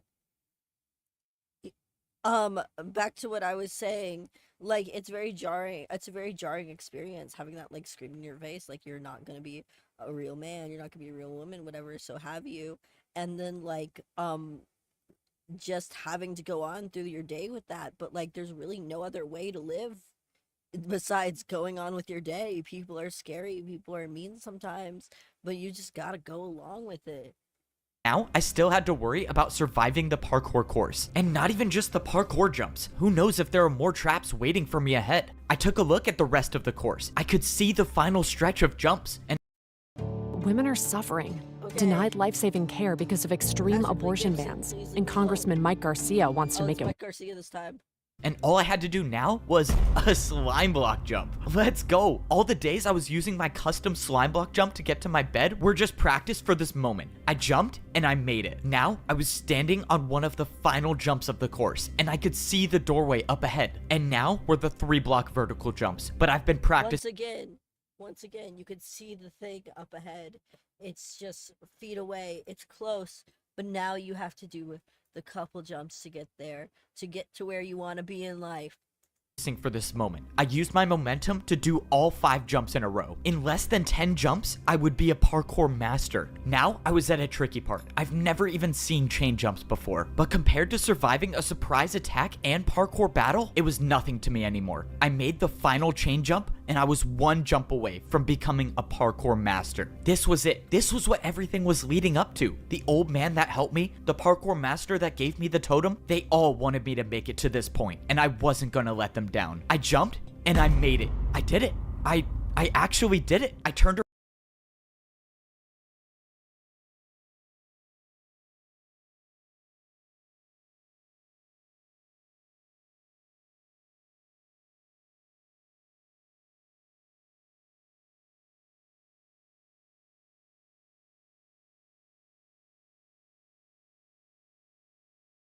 around and looked at how high I was off the ground. I had beaten the course that no pro even attempts to do, and now I'm about to rank up. Once I step through these doors, I will no longer be a parkour pro. I will be a parkour master. The door opened, revealing an entirely different room. All of the walls were made up of quartz. What was society even gonna look like up here? I couldn't describe it, but everything was so perfect compared to the layers down below. I looked over and I saw a lava parkour jump with dispensers in the middle. Oh, I know what this is. This would hopefully be the last time I ever have to wear pro boots again. I took off my boots and threw them in the lava. And now I just gotta make sure I don't fail this jump. I jumped through the dispensers and I was equipped with golden boots. I was now officially a parkour master. That I will probably not pass again, you say at this stage of transition. The last time I ranked up to become a pro, there were people working in the parkour temple, but now I don't see anyone here. I realized how different society was between the noob and pro levels, so how much different could this society be? Well, I guess there's only one. Once again, I realized how much society is different between those who pass at early transition and those in later transition. It's all you can imagine. One way to find out, I walked up the stairs and I started to see the inside of the parkour temple. Alright, I think I'm ready to see what society's like up here. I walked up the stairs into the Parkour Master Society. Oh my...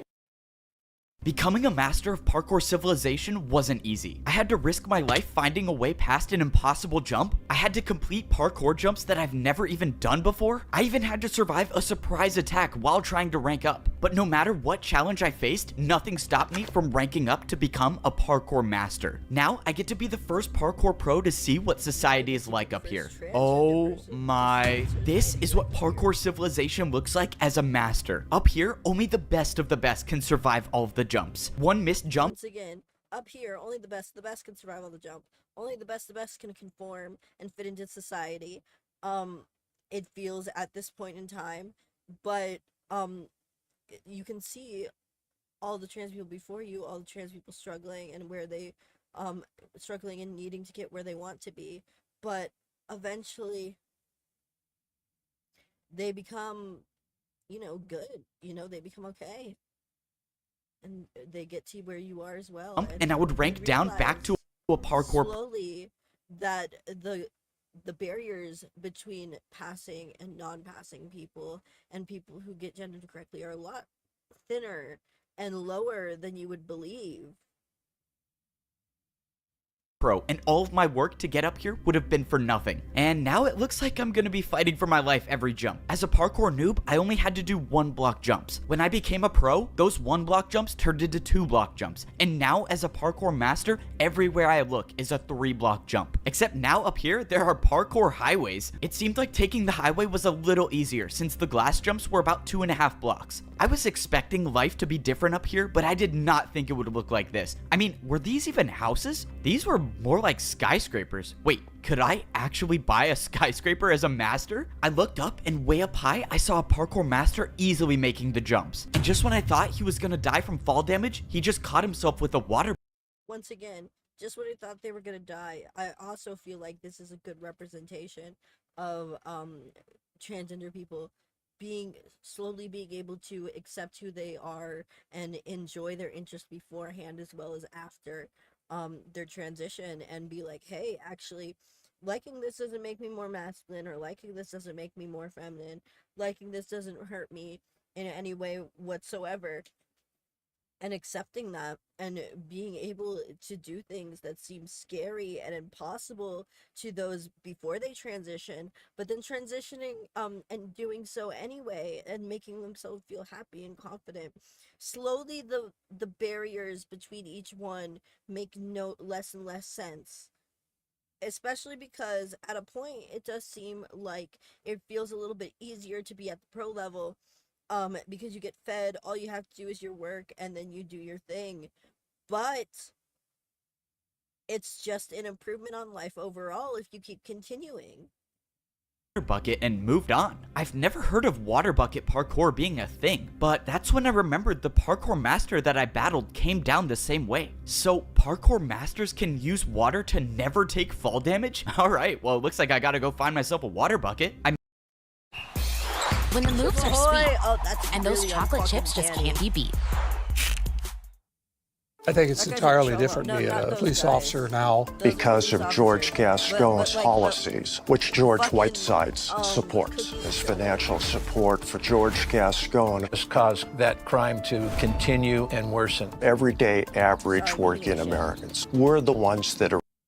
I made my way over to what looked like to be some sort of parkour staircase, and this definitely didn't look like an easy staircase to climb. I wouldn't do that if I were you. Oh no, my first day as a parkour master and I'm already in trouble? I turned around but didn't see anybody until a parkour master dropped down out of nowhere. It seems like you're new here. You should probably get off the staircase if you don't have your water bucket yet. Okay, I'm not gonna fight. And also, you should probably get off the staircase if you don't have your water bucket yet. If you aren't ready to get to that point of transitioning where you are able to explore your gender identity, if you're not ready for it yet, then you won't be able to. You're gonna fall into the deep end, get scared, and end up falling back down to parkour civilization. But you have to get there to that point, and you have to learn and maneuver around the obstacles. Back on this one, not trying to make enemies on my first day, the master explained that I shouldn't be going up high without a water bucket because one missed jump and I'll die from fall damage. And he said masters never die from fall damage. Okay, so how do I get a water bucket then? Do you even have a house yet? No. Alright, buddy, you should probably get a house first. Like that one over there. You need something on the ground level. Something where you don't have to go up high for. Are you serious? These are actually houses? Okay, so how do I get a house? The master showed me the building where I could buy my parkour skyscraper. You're new here. I'll help you out a little bit. I'm kind of rich, so just take this and hopefully that will help you buy your first house. You're rich? Wait. And having to be able to get money and not having the money after ranking up is something very common among the trans community because surgeries are expensive, voice training coaches are expensive, things are fucking expensive for absolutely no reason. Absolutely zero. It's expensive to be transgender, but you know what? Who cares? But you know what? It's expensive to be transgender. So, it kind of feels like a lot of the times early in this stage of transition after HRT and the more expensive treatments, it feels like it feels like you need to either transition and starve or not. What does that mean? It was already clear that I knew nothing about what life was like up here. The parkour master dropped me 5 oak blocks. Why would he drop me these? Wait, how much is a skyscraper gonna cost? I made my way over to the shop where I was gonna buy my first house as a parkour master. I walked inside and the store looked nothing like all of the other shops I bought houses from. Instead, there was just one giant hole in the middle. Okay, don't tell me I have to do this jump to buy a skyscraper. Is this even possible? Okay, clearly you have no idea how this works. You have to build your jump, buddy. Let's go. I could build my own jump to pay for my house. But once again, once you get here, building your own jump, being able to, it feels like you have to prove to people who are skeptical of you a little bit harder to be able to pass and continue on that journey as well. Now I understand why the parkour master gave me these blocks. Alright, what am I gonna build? Wait, how do I even know this is gonna be enough to buy the house? Can't you just tell me how much the house costs? No, that's your job. Just warning you, if you don't pay enough, I'm not gonna sell you a house. Okay, I have to guess the price. That's just great. Let's just hope this 3-block diagonal jump works. Nice. Alright, did I get the house? Bro, you're kidding, right? You're trying to buy a skyscraper. Why would you think that would work? If I had a dirt house to sell, I wouldn't even give it to you for that. Okay, that's not good. Now I just wasted 3 of the blocks I had. How am I possibly gonna make a jump hard enough to... Once again, not believing in him, but also putting the bar higher. An imaginary bar that he did not even tell him to set or what to set. It really doesn't make sense, but they're putting the bar higher anyway.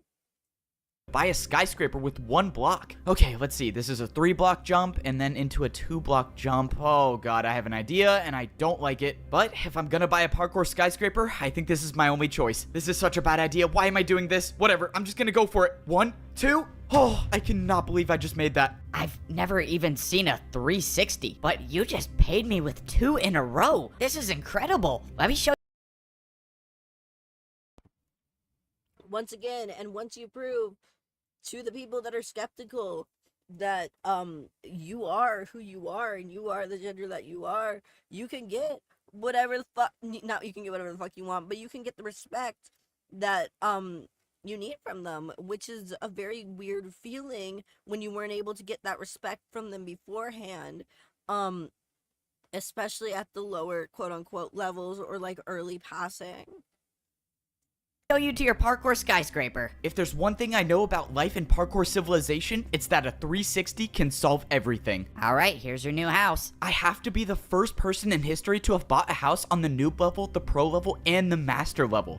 I cannot wait to check this out. Wait, how do I even get up here? Oh, yeah, usually when people buy this house, they water bucket from all the way up there to get inside. I have to jump from all the way up there just to get up 1 block? No, since you paid me a lot. And once again, he needs the water bucket. He needs to be able to feel more comfortable in himself in order to get back home. But he's going to help him. He's going to teach him a little bit to be more comfortable. Because he has, for some reason, decided with his arbitrary idea of what is enough to pay for this, decided that he can be part of the in-group and he can have an easier time. I'll help you out. The guy told me I could use this block instead of water bucketing, but he said as a parkour master, if you're caught using this, everyone will make fun of you. That means I'm gonna have to get a water bucket before I become a social outcast up here. Alright, time to check out the biggest house I've ever bought in parkour civilization. The downside about being a parkour master is every jump in my life is now so much harder. The houses up here had so many more spaces to fall through. I even had to jump Once if I- again, first of all, why do the houses have so many spaces to fall through? That's fucking ridiculous. Fuck you. But also, once again, it feels like they keep setting arbitrary harder rules the farther and farther you get, as if they're trying to stop you from getting closer to the ultimate goal of feeling truly yourself and being able to relax and being able to play the game as intended. I wanted to go on the couch, but that's what it means to be a master in parkour civilization. Parkour masters are never supposed to fall, no matter how hard the jump is. So, I guess I have to do all these glass jumps every time I want to get to the top floor of my house. When I climbed up the ladder, I was in my very own garden. I didn't even know nature like this still existed in parkour civilization, but now I have it in my house. This entire level of civilization was still so crazy to me, I couldn't even believe half of the things I was seeing. Never in my life would I have thought I would have to swim up a waterfall to get to the top floor of my house. I was so amazed by everything around me that I didn't even pay attention to the fact that I was at 2 hearts. If I missed one of these jumps and took fall damage, it might be the end of me. But I'm a master now, so I never miss jump. No! I missed 1 parkour jump and I took 1 heart of damage, leaving me with 1 heart left. I was so focused on buying a house believing that you always pass, everything's fine, and then taking a little bit of damage from being brought down a peg by an asshole. I didn't even realize I had no food or no regeneration. I was still suffering the consequences from the ambush at the parkour temple. Now that I had time to process the situation, there was no way that person acted alone. Someone didn't want me to rank up, and whoever that is still out there. I didn't know. Maybe it was another parkour master, or maybe it was someone else. All I knew is that I was gonna have to figure out something quick if I wanted to survive. Mike Garcia continues to work against nuestras familias after receiving nearly $1 million. Being able If to I missed figure out one- how to go farther in your transition, if you want to survive, things are getting a little bit more real for you at this point, and you know you have to go all the way there and finish it the best you can, get as far and close to it as possible. More jump, my entire journey would be for nothing. So if I was gonna have any chance at surviving, I was gonna need to find a place to get food. I went down the parkour highway until I saw a massive building in the distance. I was just hoping that this was a place to get food because I had 4 hunger bars left, and I don't even want to think about what might happen if I lose the ability to sprint. I walked into the building, and so far I didn't see anything that resembled food. All I saw were dispensers and hoppers on the wall. All of the dispensers had different types of parkour items listed above them. Maybe this was a place I could go and get more blocks to build more jumps. Or maybe not. Why don't these machines even work? I'm not getting anything. Hey, buddy, you're not seriously trying to rob the parkour bank, are you? Parkour bank? I already knew parkour was how people paid each other in Parkour Civilization, but this— And also, the parkour bank is a very good representation of people who have the resources hoarding it against and away from other people who have the resources, being transgender people. It happens all the time where they're like, oh, you shouldn't transition, you shouldn't do this, you shouldn't do that, you shouldn't go ahead because they're scared and they want to hold you in the position where they're at. But in reality, like, these are all things that you could have made since the start if things were originally how they were supposed to be. This was different. Someone walked up with a piece of paper and put it into the dispenser. In exchange, they got wood blocks for it. I realized the paper the guy put into the dispenser was something I was already familiar with. It must have been a daily task paper, which means not even being a parkour master can get me out of work. On the other side of the bank, I saw a staircase that was definitely too hard to do with 1 heart left. Hey man, I don't mean to assume anything. Also, not only getting to this point in your transition, you're free from work. You're definitely not. But the top floor is for people with money. You can come back when you're rich, though. How does every parkour master know that this is my first day here? Alright, well, I found the bank. Once again, how does every cis person I come across know that I am trans, even though I'm fully passing? Or like a lot of cis people just assume other cis people are trans even at this point, because they are just so paranoid that like possibly someone could be transgender. But that didn't help me at all. The situation was getting worse as I kept going on. I was now down to 3.5 hunger bars. If I didn't get food within a few minutes, I would lose my sprint, and every 3-block jump that I've been doing would be impossible. Okay, I really hope this place sells food. Yeah, this is the place for food. You just gotta build your jump. Oh, this is it. I'm done for. I have no blocks left. I have no way of paying for anything in Parkour Civilization. I'm gonna be the first parkour master in history to starve. How embarrassing is that? Also, says he's gonna be the first one to starve. It's very obvious, like, he's going to literally starve. Like, he's just gonna die, and he doesn't have the money due to transitioning, due to getting that point, and he needs to be able to find something, and sometimes that something is help from others, or things that you've gotten from others passing, stuff like that. Wait a minute. Unless parkour can be used for anything, and that includes bribing parkour pros. Could I bribe a parkour master for food? Would that work? I mean, maybe it could. What the? Where did that person just come from? Oh my god, she probably fell from all the way up there. Well, oh well, free blocks for me. Let's go, I'm saved. In my entire time in Parkour Civilization, I've never even seen ice jumps. But now wasn't the time to be scared of jumps. I needed the food. Alright, what does 2 3-block ice jumps get me? Dude, you seriously paid that much? Wait, what do you mean paid that much? Did I pay a lot? Ice jumps were apparently worth a lot in Parkour Civilization because I got 64 golden carrots. Please come back, bro. Anytime. Let's go. I'm not going to be the first parkour master in history to starve. Now, I actually have a chance to start living life as a parkour master. I don't even know what to do now. Do I go to work? Or do I get a water bucket? Oh yeah, I'm definitely getting a water bucket. I took the parkour highway until I found a different building. Hopefully, this will be the place where I could get a water bucket, because it didn't really seem like I was a parkour master until I got one. I walked into the building and I saw a giant glass staircase. Like, a lot of it become a parkour master very much does feel like, oh, get to this point in this transition, get to this point in my transition, become this part of me, you know? Which, I feel like, again, very transgender. Case with a small platform on top, and on the floor it looked like there was some sort of target. You're here for a water bucket? Oh, yeah, is this the place I get one? You don't just get one, you pay for one with your life. Climb up to the top of the staircase and grab a water bucket. If you make it, you keep it. Of course, I have to risk my life yet again. Getting a water bucket was the only thing different in parkour. Once again, being more confident in yourself, learning how to be more confident in your identity and things like that, it really does feel like you're taking a jump. That, like, what if this is actually undoing all the process? Sorry, I chipped my tooth a while ago and I'm still learning to talk.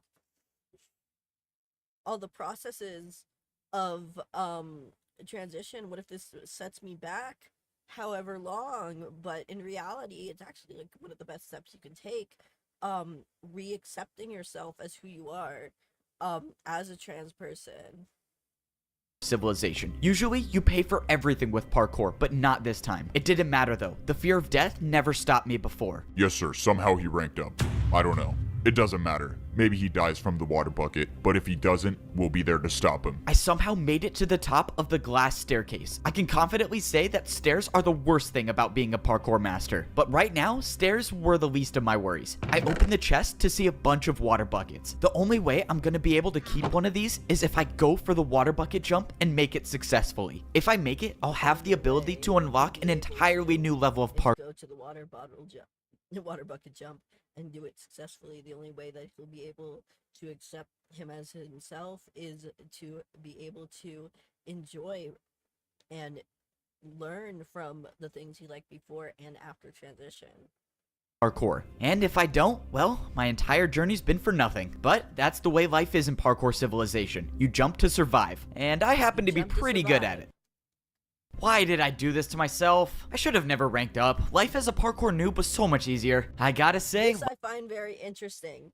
Very, very interesting, because there is a lot of the times where you think at this point in your transition that going back in time would be very easy, would be very good for your soul, but when in actuality, it isn't, and you know it isn't, and then immediately you realize that you are so much happier now than you were however long ago, you know? life as a parkour master is awesome. I mean, this is what it's like being at the top of Parkour Civilization. No way. Did I seriously just catch another master doing a 1-block jump to get to his house? No, I don't even know how this got here. Okay, now I have to start going to my house the real way. And once again, this is very obviously people realizing that, like, hey, he's new. There's certain things that make him stand out and bringing him down for that, when in reality, there's no reason he shouldn't need help. There's no reason he shouldn't get help to go to his house. This should be a place he's comfortable in. And that means taking a trip on the parkour staircase. Here in Parkour Civilization, masters should never be seen doing 1-block jumps. If you're caught, you will basically become a laughingstock in Parkour City. I tried keeping the 1-block jump to my house for as long as possible because I was avoiding getting to my house the real way. And that's because the real way to my house sucks. Exactly. Oh, there's an ad. Oh dear. Anyone you run into here has a story. If I miss even one of these water bucket jumps, so once again, if there's making it uncomfortable for them to live as their current selves for absolutely no reason. Why does he have to do this? to feel comfortable with his current self, and he's starting to really question it. And I feel like that's another thing, questioning why you felt like you needed to give up things to feel confident with your current self, when in reality it could live in harmony with your current self. It would be game over for me, but everyone up here knows that the best parkour masters never take fall damage, and I was gonna be one of the best. Please don't let me die. Oh, thank you. All that just to get to my house. But this is the price I paid to become a parkour master. I defied death too many times to count to rank up, and now as a master in parkour civilization, the only way to survive is by doing the hardest possible jumps. Once again, the only way to survive is by doing the hardest possible jumps. The only way to survive is by jumping and doing things that you never thought you could, but here you are doing them. Jumps I could only dream of when I was a parkour noob. But now that I earned my water bucket, I have the ability to become the greatest master in parkour civilization. My first days on this level were confusing, but now I feel like I'm starting to get the hang of it. As a parkour pro, I was required to do a daily task every single day. But now as a master, I can choose to do a task whenever I want. Instead of being paid in practice time, the masters get paid with blocks. As a master, if you want to pay for things, you have to build your own jumps. That means the more blocks you have, the more powerful you are as a master. And right now, I can't. Once again, more blocks you have, more powerful you are as a master. The more you have under your belt, the more experience you have, the more powerful you are in passing and going through those situations, and also the less you have to do it to pass. Can't make many parkour jumps, so that's why I gotta work. Parkour delivery here. Come in. All right, let's hope I can do this job well. Hey there, you wanted some parkour built, right? Yeah, that's right. I ordered my new chain couch. You can put it right over there. I can't say I've heard of a chain couch before, but I guess there's a first time for everything. All right, I think I built this right. Is this what you wanted? Oh yeah, this is a real couch. Maybe if you're as rich as me one day, you can afford one of these. Sure. Well, I hope you enjoy your new— Oh, shoot, no! Bro, am I seriously not gonna get a tip? Dude, that guy said he was rich too. I could have gotten some ice blocks or something. The truth about being a parkour master is that people don't always get along. Not only do you have to survive every single jump, but you have to be ready to defend yourself with parkour. Whoa, buddy. What do you think you're doing? Everyone knows I'm the guy who sells houses. Go and take a different job. Wait, what do you mean? My job today is to sell houses. You can't just skip one day? Come on, man. I need the money. That's it. Parkour battle. You and me right now. And by defend yourself, I mean being prepared for a random parkour battle at any point. For my first move, I attacked with a 3-block diagonal jump into a 3-block vertical diagonal jump. I thought it was a strong attack. Being able to defend your gender at any point, being able to defend against people who are like, well, if you're this, how come this? Being able to do that. You have to kind of be ready for that at any point in your transition. But the parkour master clearly had no problem with it. Now it was his turn to attack, and I was in serious trouble. The parkour master built a 3-block chain jump. Let's see you try to defend against this attack, buddy. Wait, I don't even have chains to build with. I can't do this jump. Then you have officially lost the parkour battle, and the selling house job is mine again. And there it was. That was my first time losing a parkour battle. But that's just a part of the learning process for being a parkour master. But once again, sometimes you get like questioned and you get really stuck in like these weird psychological holes that they try to put trans people in to make them feel like their identities are less valid, but then you have to keep on pushing and learn from those experiences and see as that's why your identity is actually more valid than it was beforehand. Even though I've learned so much, there's one thing that I've yet to figure out, and that's how to get to the top of the parkour temple. If I make it up there, I could potentially be the parkour champion, but I didn't see a way up. Back when I was a parkour pro, I could see the path on the side of the wall to rank up, but now there's nothing here. That's because you can't see it. It's said that only the parkour champion knows the way up. Standing behind me was the master that I beat in my first parkour battle. He was the one who gave me the Totem of Undying and helped me find the way past the impossible jump. Without his help, I would have never become a parkour. Once again, only the master, only the absolute highest level of passing, only the absolute highest level that cis people have set for us. Are the only ones who seem to be accepted even at a smaller rate in these spaces for whatever the reason. So it feels like this is what we have to be, what we have to conquer, even if that includes leaving a bunch of our lives behind in the past. Parkour master, and I wouldn't even be alive right now. I knew giving you that Totem of Undying was a good choice. Now that you ranked up, you have the chance to save all of Parkour Civilization by becoming the champion. Save Parkour Civilization? Wait, what are you talking about? Why do I need to be the one to become the Parkour champion? You don't understand. We are at war. We thought all hope was lost before you ranked up. You don't understand. They thought all hope was lost. The society's rigid barriers between them, they realize that they are thinner and a lot quieter and a lot less real than they were previously led on to think for the majority of the longest time, and they were giving up hope. But seeing someone fight for it and continue to fight for it, like a lot of people see trans people trying to fight for the gender that they want to identify as, sometimes gives people a purpose and actualization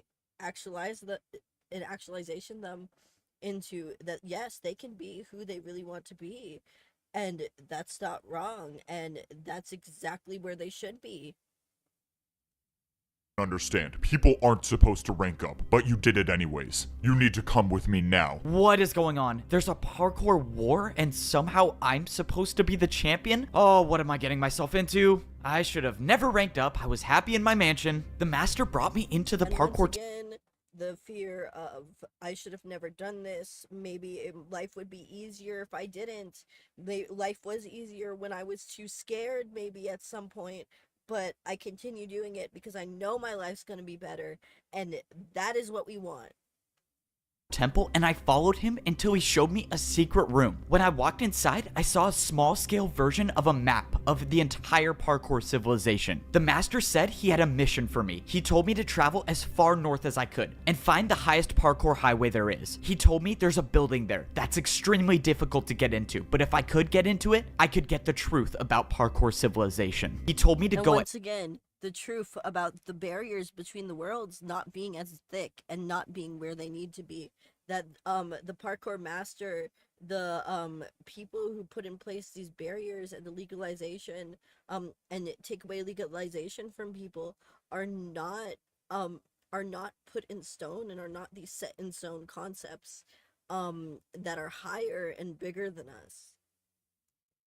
At night, and if I succeed, I might be able to save everyone. It was time. I woke up in the middle of the night. This was a stealth mission. If everything went according to plan, I would get in and get out and no one would see me. And obviously that's assuming the parkour master isn't leading me into a trap, but for whatever it's worth, I trust him. If he was trying to stop me from ranking up, he wouldn't have given me the Totem of Undying. That means I can only assume if he wanted me dead, I would have been dead already. But at this point, I wasn't doing it for the parkour master. Once again, if they wanted me dead, I would have been dead already. It feels like a lot of the time it's not they pretend like their end goal isn't that they don't want us dead. They pretend like it's some workaround, when in reality, yes, a lot of people, they do want us dead. I was doing it for me. If there was any chance I could figure out the truth about Parkour Civilization, I was gonna take it. All I know is someone tried to stop me from ranking up, and this place might give me answers. I traveled north like the master told me to, and all the way at the top, I saw the parkour highway I needed to get to. There was no turning back now. Going up this might be a one-way trip, but if what I was doing actually could save Parkour Civilization, then someone's gotta be the one to do it, so why not me? Now that I was at the top of the staircase, getting to the parkour highway was a different story. I didn't even know if this jump was possible. Oh, I'm gonna regret this. I backed up to get momentum and I jumped. No, no, no! I thought it was too short, but I made it. Okay, that was way too close. That better be the last time I do something like that. Given in the Air Force, we operate as a team of teams. We believe greatness can come from anywhere. With the flexibility, given that this place I was trying to find wasn't supposed to be found, that probably wouldn't be the case. I kept going on the parkour highway until I saw a building. This one looked different than all of the other buildings in Parkour City, and I had a feeling that it wasn't going to be easy to get to. But that's why the master sent me, the guy who's never failed a jump before. Yeah, let's pretend that's true. The entrance to the building looked like it was guarded by a difficult parkour course. As long as there were no people around, I was just fine with doing parkour. But if people were to show up and challenge me to a parkour battle, well, it's been a good run. This next jump was a 4-block jump. I don't think I've ever done a 4-block jump straight up before, but the master said that this mission would be difficult, and if there's someone to do it, it was gonna be me. I got momentum. The mission would be difficult, and if there's someone to do it, if there's someone to show that there is less of a barrier between passing trans people and non-passing trans people, and then why ain't that me? Why can't that be me? Momentum, and I made the 4-block jump. 4-block jump down, and now, oh my god, what is this? I stood on a path of ice blocks, and at the end, there was a jump way too far to even comprehend. This could have been a 6-block jump. I couldn't believe it. I tried looking around for barrier blocks. Maybe there was a secret path to this as well, but I found nothing. Somehow, I was gonna have to make this jump. And I think I had an idea of how I might be able to do it. Okay, well, I get one chance at this. Oh man, if only I was rich enough to buy ice blocks to practice. Oh, I do not want to do that again. There must be a parkour god looking out for me. Okay, Once back again, to the... If only he was rich enough to practice this, to have the resources to be able to do this on his own without him being put on the spot. He wishes he had it, but he doesn't, and that's a very common feeling with people on HRT. secret mission. Now, I was just hoping I didn't walk into an ambush. I walked inside and I saw a giant hole in the floor with some parkour jumps up top. I was thankful that I didn't see anyone waiting for me. And what I wasn't thankful for was this glass pane staircase. Oh man, why do they have to make staircases so complicated in Parkour Civilization? This was supposed to be a stealth mission, but the staircase is making it really hard for that to be possible. After too long, I made it up the staircase into the top floor. I looked around but didn't see anyone. All I saw was some weird pedestal in the middle and some giant screen. What is this thing? This looks so... What the... Look, I told you it was possible. No way. That was actually incredible. All right, well, I got my money's worth. Let's go. I got paid for parkour. Once again, having his memories go back to before it all, before he understood, before he thought that there was different levels to this world, that these levels for some reason mattered, that they were so pushed apart, being able to accept yourself as a trans person, it's very similar. Or if you want, I can keep making more parkour for you to do and I'll pay you for it. Whoa, what just happened? How did I see that vision? That's my memory, isn't it? That's CWAT. I've lived that before. What is going on? I walked over to the screen and opened the book on the desk. It said, enter user. Well, I was here for information, wasn't I? Might as well see what this does. I put my name into the book and put it back on the desk, and text appeared on the screen. Rank? Noob. Yep. Wait, how? I'm a master, though. But before I could think any further... How? I'm a master, though. No matter what, he has been ranked... noob. No matter what he does, he feels like he's just always going to be ranked noob. He's going to be labeled noob, and this is another point to it being transgender. I mean, if you go through your entire life and you've proved over and over again that you are not a noob, that you have worked your ass off, that you got to that spot and you deserve that spot where you are there, and people are still denying it, it's very similar to being transgender.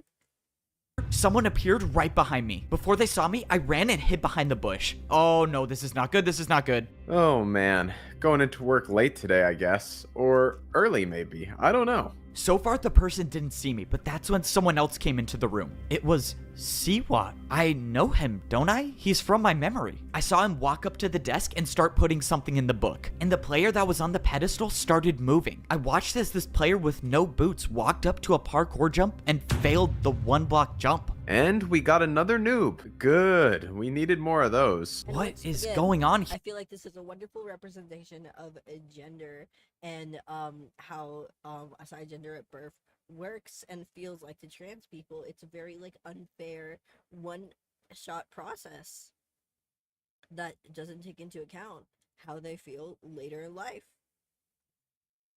Here. You can come out from behind that bush, you know. Oh no, this is not good. Okay, time to improvise. I mean, bro, the bush is see-through. You really thought that was gonna work? Okay, can you just tell me what's going on? Why did I see you when I stepped on that pedestal? We know each other. That's our memory. Nope. That's just what every new person sees. It's a fake memory to make you think that parkour is how you succeed in life. I mean, why else would people parkour if it wasn't for money or social status? So it was all just a lie? I don't get it. What is this for? These 3 jumps. That new player just fell through on the first one. What happened to him? See what explained that these 3...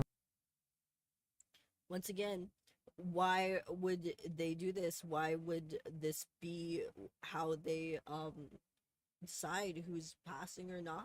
Just this process that like nobody had a say in, despite human emotions, human feelings being something a lot more real and attainable than something said one time a while back. 3 jumps decide whether a new player becomes a noob, a pro, or a master. These 3 jumps right when you join Parkour Civilization decide your entire fate? How is that fair? It's not about fair, it's about order. If you can't parkour, you deserve to be at the bottom. This is so messed up. This is so messed up. Sorry. Once again, it's not about fair. It's not about anything being fair. It's about, once again, keeping people at the bottom, keeping people away from their perceived gender, from their own comfortability, and it's about control more than anything in the world. Up, how is this happening? I can't let this keep going on. I have to find a way to stop this. Okay, if I can attack him with a parkour jump, he has no choice but to battle me. I have to do an attack that he'll never be able to do. It's time to go for the 720. I wouldn't do that if I were you. I looked over and see what already had an attack built. It was with candles. Yup, candle jump. One attack from this and it does 10 hearts, and that's good night for you. I was finished. I couldn't attack. I couldn't do anything. I was defenseless. So what happens now?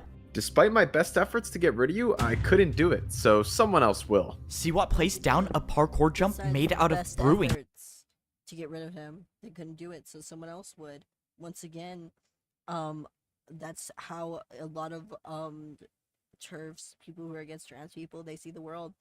We can't personally oppress you, but we'll get legislation, we'll get whatever we can too, to make your life worse.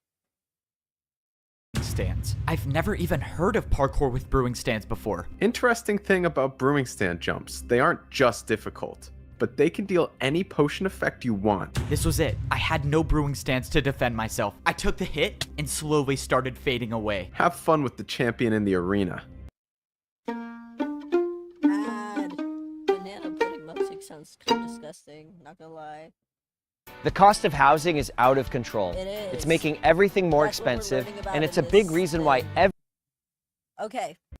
No pressure at all, just 1 minute before I fight the parkour champion. Alright, I'm gonna take 32 blocks. I really just hope there's a chance that the greatest player in Parkour Civilization doesn't know how to do a 360. I was now getting ready to fight the parkour champion in the arena. The worst part is that I was only allowed to bring in 64 blocks to fight with. I had no clue what the parkour champion was gonna attack me with, so I decided to take some of... When you go into these not battles, but when you have to assert your gender and go into these quote-unquote battles with your gender,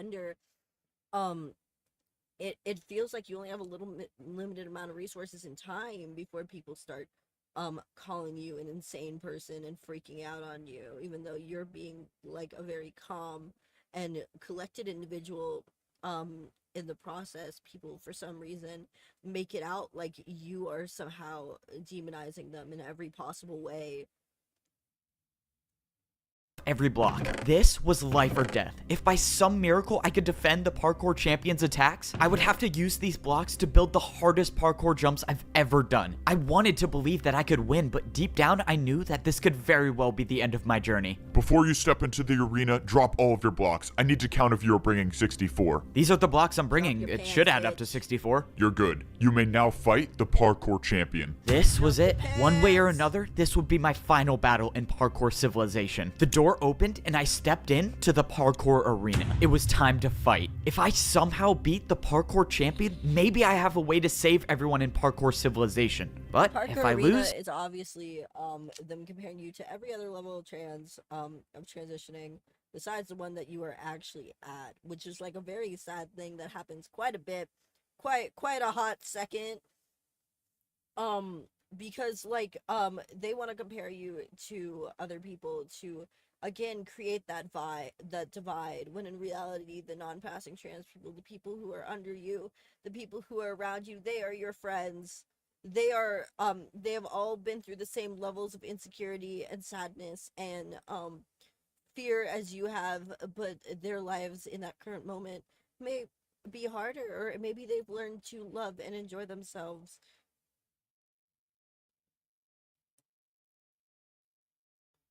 Maybe they learn to love and enjoy themselves and just enjoy this the safety and the people around them. They keep trying to create this divide, be like, well, you probably look like this, you probably look like this, when those people though that you quote unquote are being compared to, they want you to insult them, to bring them down, to divide the cute community as far as possible.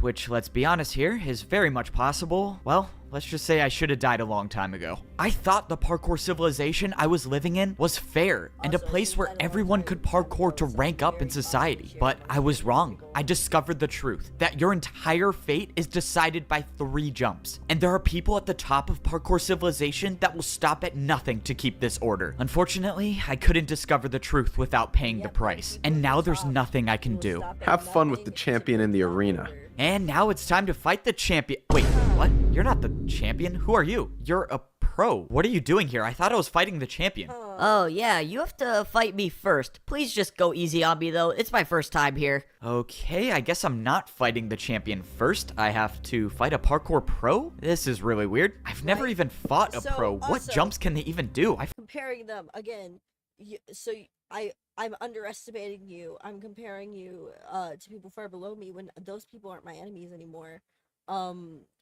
I know that I am not the enemy to this person. I know that I'm on the same level. But really, you just want me to waste my time, energy, and resources defending myself and bringing down other people within my community. Forgot. For my first attack, I attacked with a 3-block vertical jump. I didn't want to do anything too crazy on my first attack because if I missed and let him get the chance to attack, I run the risk of taking damage. But fortunately, it seemed like this fight was going to be easier than I thought, until something happened. The blocks that I used for my attack all disappeared. In the parkour arena, if you place blocks, you will never get them back. And now I realized why I was fighting a parkour pro. It was genius, actually. If I wasted all of my blocks before getting to the champion, I would have no fighting chance. Hey, quick question. The people who put you here, what did they say you were here for? Oh, yeah, they said I would be warming up the crowd, you know, for, like, the fight. Warming up the crowd? You know there's literally no one watching, right? Yeah, I know. Please just get this over with. Oh, God, I'm a terrible person. Man, this is the weirdest part. Also, I feel like this is very taunting. This is very much saying, like, oh, you are at this level, you're at this level, you're gonna waste all your blocks, and you're gonna be at this level. When in reality, like, he knows he's gonna have to be very strategic from here on out, and be able to once again constantly portraying his intelligence as lesser than it is, which I feel like a lot of non-trans people do. Parkour battle ever. For my second attack, I built a 4-block jump. And of course, it was successful once again. But at this point, I wasn't worried about winning. I was worried about the blocks I was losing for every attack. There was no way I could afford to use more than 2 blocks for an attack. At least not in this fight. For the final attack, I did a backwards jump. Did you just go backwards? This is not gonna be pretty. Oh, shoot! Oh, that was not how I thought it was going to turn out. It was a little unfortunate that I essentially wasted 2 blocks on that jump since he didn't even try it, but at least I survived the first parkour battle without taking any damage. So now what happens? Do I fight the champion? I stood there on the platform not knowing what to do until I saw someone jumping towards me. All right, this is it. This is the battle for life or death. Let's get this over with. So you must be the champion, right? Me? The champion? You're joking, right? Look at my boots. I'm a master. Do these look diamond to you? Yeah, and so also people just being offended that you think they are farther along than they are is another weird little habit amongst the trans community that I've noticed. I don't know. I'm trans, so deep in the trenches, you know. Okay, well, I don't know. I thought I was fighting the champion, so when does that happen? You still have 2 more people to go through if you want to see the champion, but you're not making it past me. Let's go, start the battle. This is not good. I have to win 2 more parkour battles if I want to even see the champion? It was clear that the odds were stacked against me, but that wasn't going to stop me from trying. Now, I was fighting against a master. This means I couldn't hold back with my attacks. I was going to have to attack with harder jumps. I decided this was a good time to use one of my stairs. For my first attack, I did a 4-block diagonal stair jump, but I was in trouble. Even for myself, I knew the attack was too easy. He has to be able to do it. He has to be able to do the jump. Even like when he shows like people that he can do things like master levels that other masters can do, he still fears that he is working too easy, that this is not what his full ability, even though absolutely he's owning these bitches. He is owning these bitches. That's what you're attacking me with? I was getting ready for the master to easily defend my attack, but by some miracle, he failed it. What? The master didn't know, but I realized he built the jump wrong. He tried doing a harder jump than my attack. I got lucky with that first attack, but that wasn't gonna happen again. I needed to do harder jumps. I used 2 more of my stairs to build another 4-block diagonal jump. If I make this, I would only need 1 more attack to win the battle. But I missed. I came so close, but I didn't land on the stair. Wasted another 2 stairs, I see. Even if you do beat me, you'll have no blocks to fight the champion with. The master was right. I was running out of blocks quickly. I only had 1 stair left, and I wasn't even done with my second battle. I watched as the master built his first attack. I was gonna have to defend myself against a 4-block ice jump. Go on, use some of your ice blocks. I'm sure you don't have that many of them. He was right. I only had 4 ice blocks with me. Even the best case scenario where I defend this attack, I'll only have 2 ice blocks left. I went for the jump, and I almost slid off, but I stayed on. Oh, that was too close. Okay. It was now my turn to attack, but this battle was taking too long. I knew what the master was doing. He was trying to make me waste all of my blocks. But once again, trying to make you waste resources and harm yourself and doing things in unsafe ways by spreading misinformation online and sharing it to those who need it most, and making it dangerous and claiming to do the opposite of what they want to do. There was no way I could let that happen, which means I could only do one thing. I needed to build an attack that would end this battle right now. And Are you sweating? Did you use Old Spice? Of course I did. Don't lie to me. It says right here.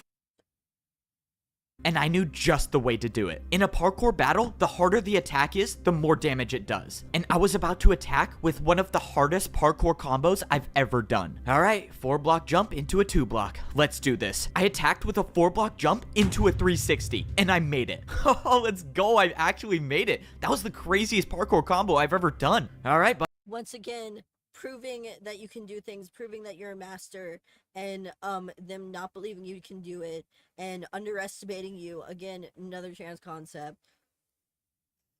buddy, your turn. 4-block jump into a 2-block 360. This is impossible. I watched as the parkour master attempted the combo and failed, and the damage was enough to win the parkour battle. It worked. That parkour combo that I did may have just saved my life, at least for now. If that master was telling the truth, I still have to win one more battle if I want to fight the champion. There was nothing else I could do. I tried looking around for a way to escape, but there was nowhere I could go. The only way out of this arena is to continue fighting. From across the arena, the path opened up and my third opponent jumped towards me. F-Bo, you've come so far, but this is as far as you go.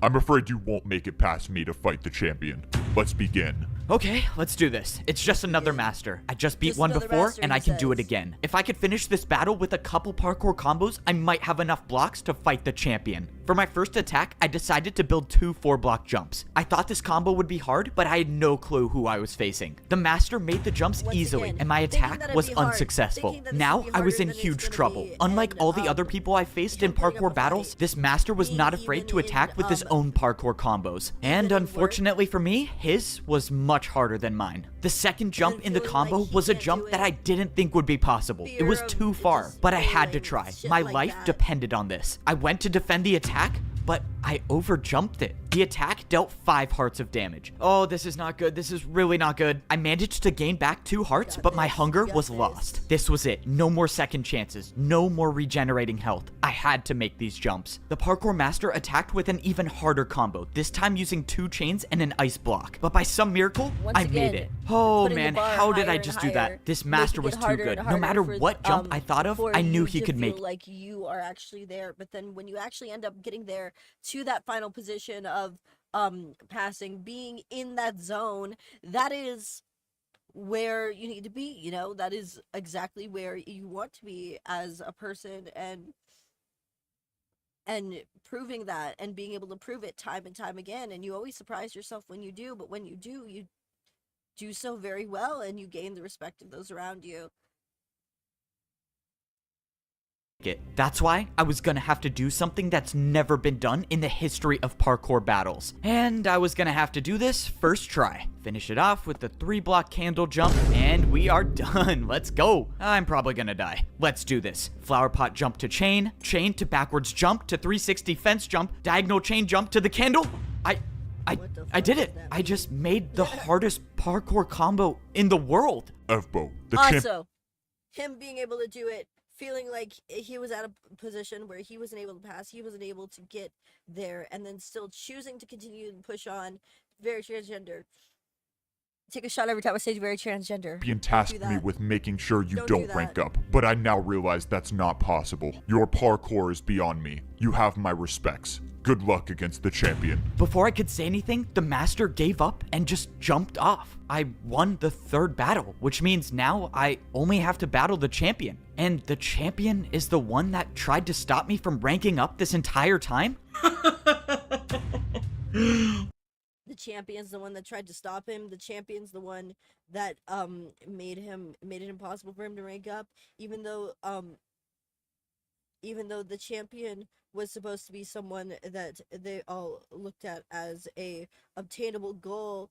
He decided no, it was not an obtainable goal, and I'm going to keep moving the goalposts farther and farther from you, which proves again trans allegory.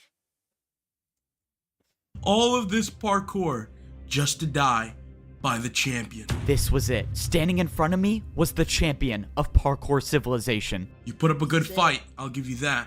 But this ends here. I watched as the parkour champion built his first attack, and it was a 5-block jump. If you beat me in this battle, you become the parkour champion. And you could be the one that makes the rules. But this is my parkour. Once again, him saying, you be the one that makes the rules, you be the parkour champion, and putting a block away from him and taking a, taking that away from him and taking his ability to do things away from him makes this unfair, even though they're at the same advantage at the start. Parkour civilization, and I never lose. The parkour champion made the 5-block jump. It's not possible. It's just not. I can't do it. This was it. This was the end. There was no second chance, no backup I could call for, nothing to get me out of this. I lost, and I won't be the one to save parkour civilization.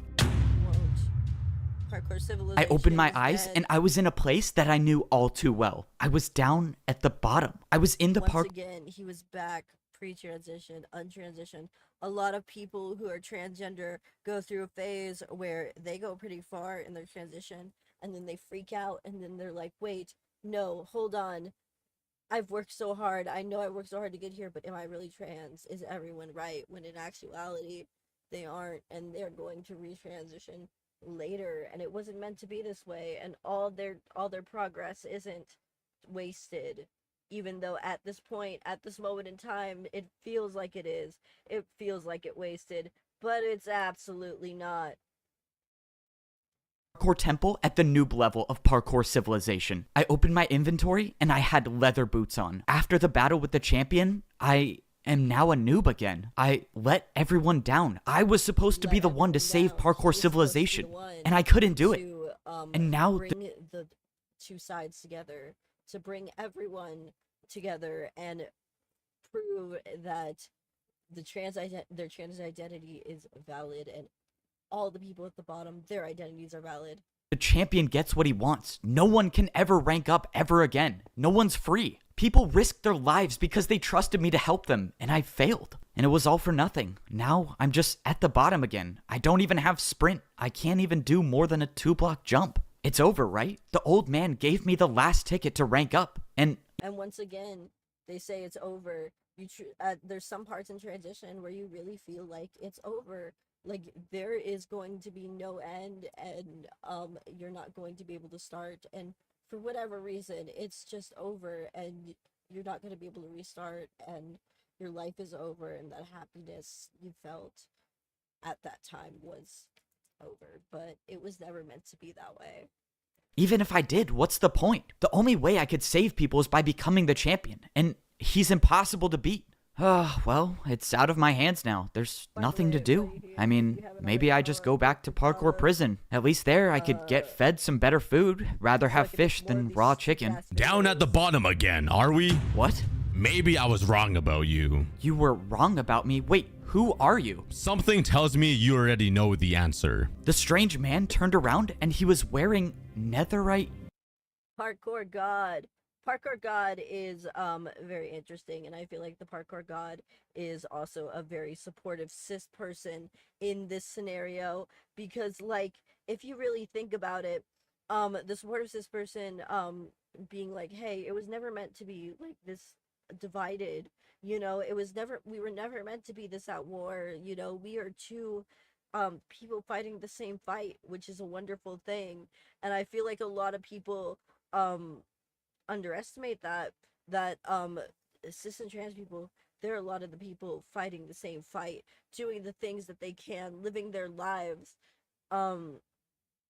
So he very gladly is in accepting a role of being able to say, hey, please continue, you know, you're fighting a fight. It reminds me of this post that I saw a while ago that was like, this person's mother was like in a bad like their entire lives, like they were in a very misogynistic household, and they were told basically being a woman is not like something to fight for, and trans women proved to them that being a woman was something to fight for, because what they were doing and what they were showing was that they wanted to fight to be women. And that I feel like is very similar to here. Boots? Oh, I do not want to do that again. There must be a parkour god looking out for me. You're the parkour god? But you were just a myth. Is this all of your doing? The parkour civilization I created was never intended to divide people, but the new champion had different plans. And you wanted me to stop the champion, and I couldn't. I'm sorry you put your trust in me. I thought I was good enough. I thought I could do it. You seem like all hope is lost. I mean, I can't do anything. I'm back at the noob level. I can't get a ticket anymore. I can't even sprint. What good is a 1-block jump gonna do against the parkour champion? As long as you can parkour, there is always a way. The parkour god dropped a pair of boots on the ground and jumped away. What is going on? I jumped over and grabbed the boots that the parkour god left. These were no ordinary boots. These were diamond. Only the parkour champion wears these. And now I have them. I threw away my leather boots and I put on the champion boots. Immediately, my hunger bar returned to full and I could see above into the upper layers. Oh my god, this is crazy. What is going on? What is going on? I don't know where the parkour god got these boots from or why he would trust me with them, but it didn't matter. This was my second chance. I don't know how I'm gonna get back up to the top, but I'm gonna find a way. Everyone's life depends on this, and that's why I'm gonna be the one to save parkour civilization. Everyone's life depends on it. That's why he's gonna be the one to save parkour civilization. Once again, everyone's life depends on him being himself, continuing on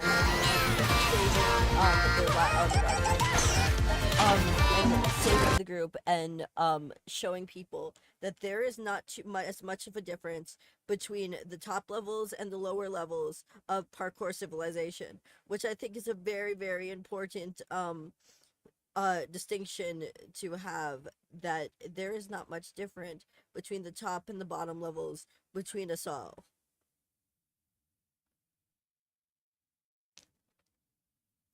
Sorry. Parkour civilization was in danger. I thought people could parkour their way up to a better life, but I realized it was all just a lie. The truth is that the parkour champion controls everyone and everything. I thought I could be the one to put an end to it and save everyone, but I failed.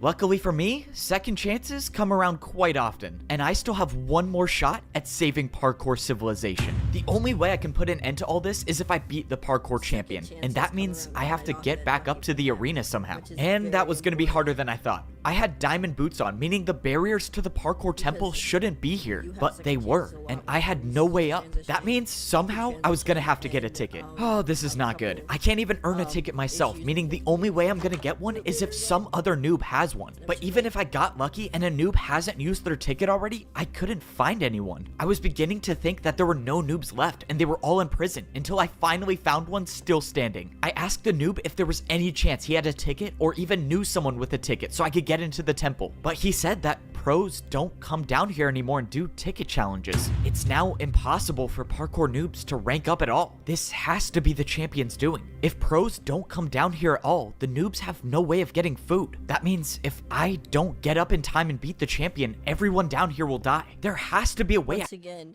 if you do not beat the champion, everyone down there, they will not be able to access their HRT. Once again, it's like a government taking away access from the people.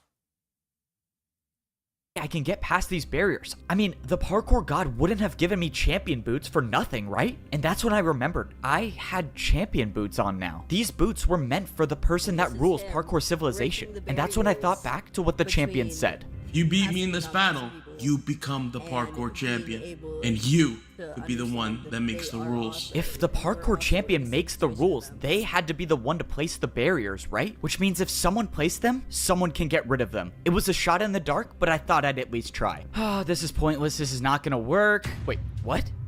It broke. I couldn't believe it, but there it was. I was staring at a hole in the barriers. This is insane. I can break barriers now? Ah, thank you, parkour god. Let's go. I got rid of more of the barriers until there was a space big enough to jump through. All right, let me make sure I'm not hitting my head on any of these. And now it's time to go save everyone. I did it. I was now inside the parkour temple, and I was one step closer to getting back up to the top. Now that I was in the temple, it was time to start actually coming up with a plan. I was gonna have to find a way to somehow get back into the arena and fight the champion. And even if I do manage to do that, I still have to worry about beating him, which is a whole nother story. My rough draft of Once again, he still has to worry about beating him. He still has to be there and get there at the top and be able to complete his transition and prove to the world that he can complete this transition and he can do this.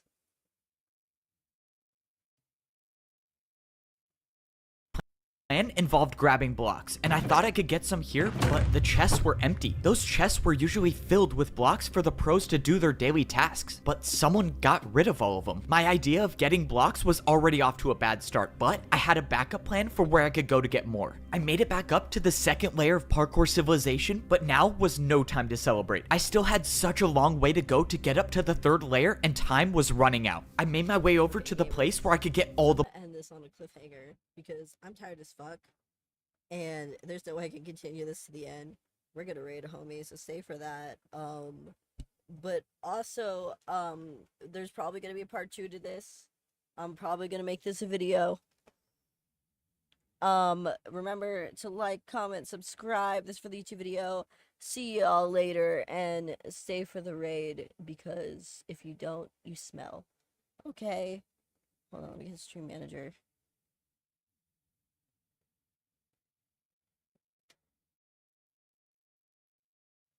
Let me see.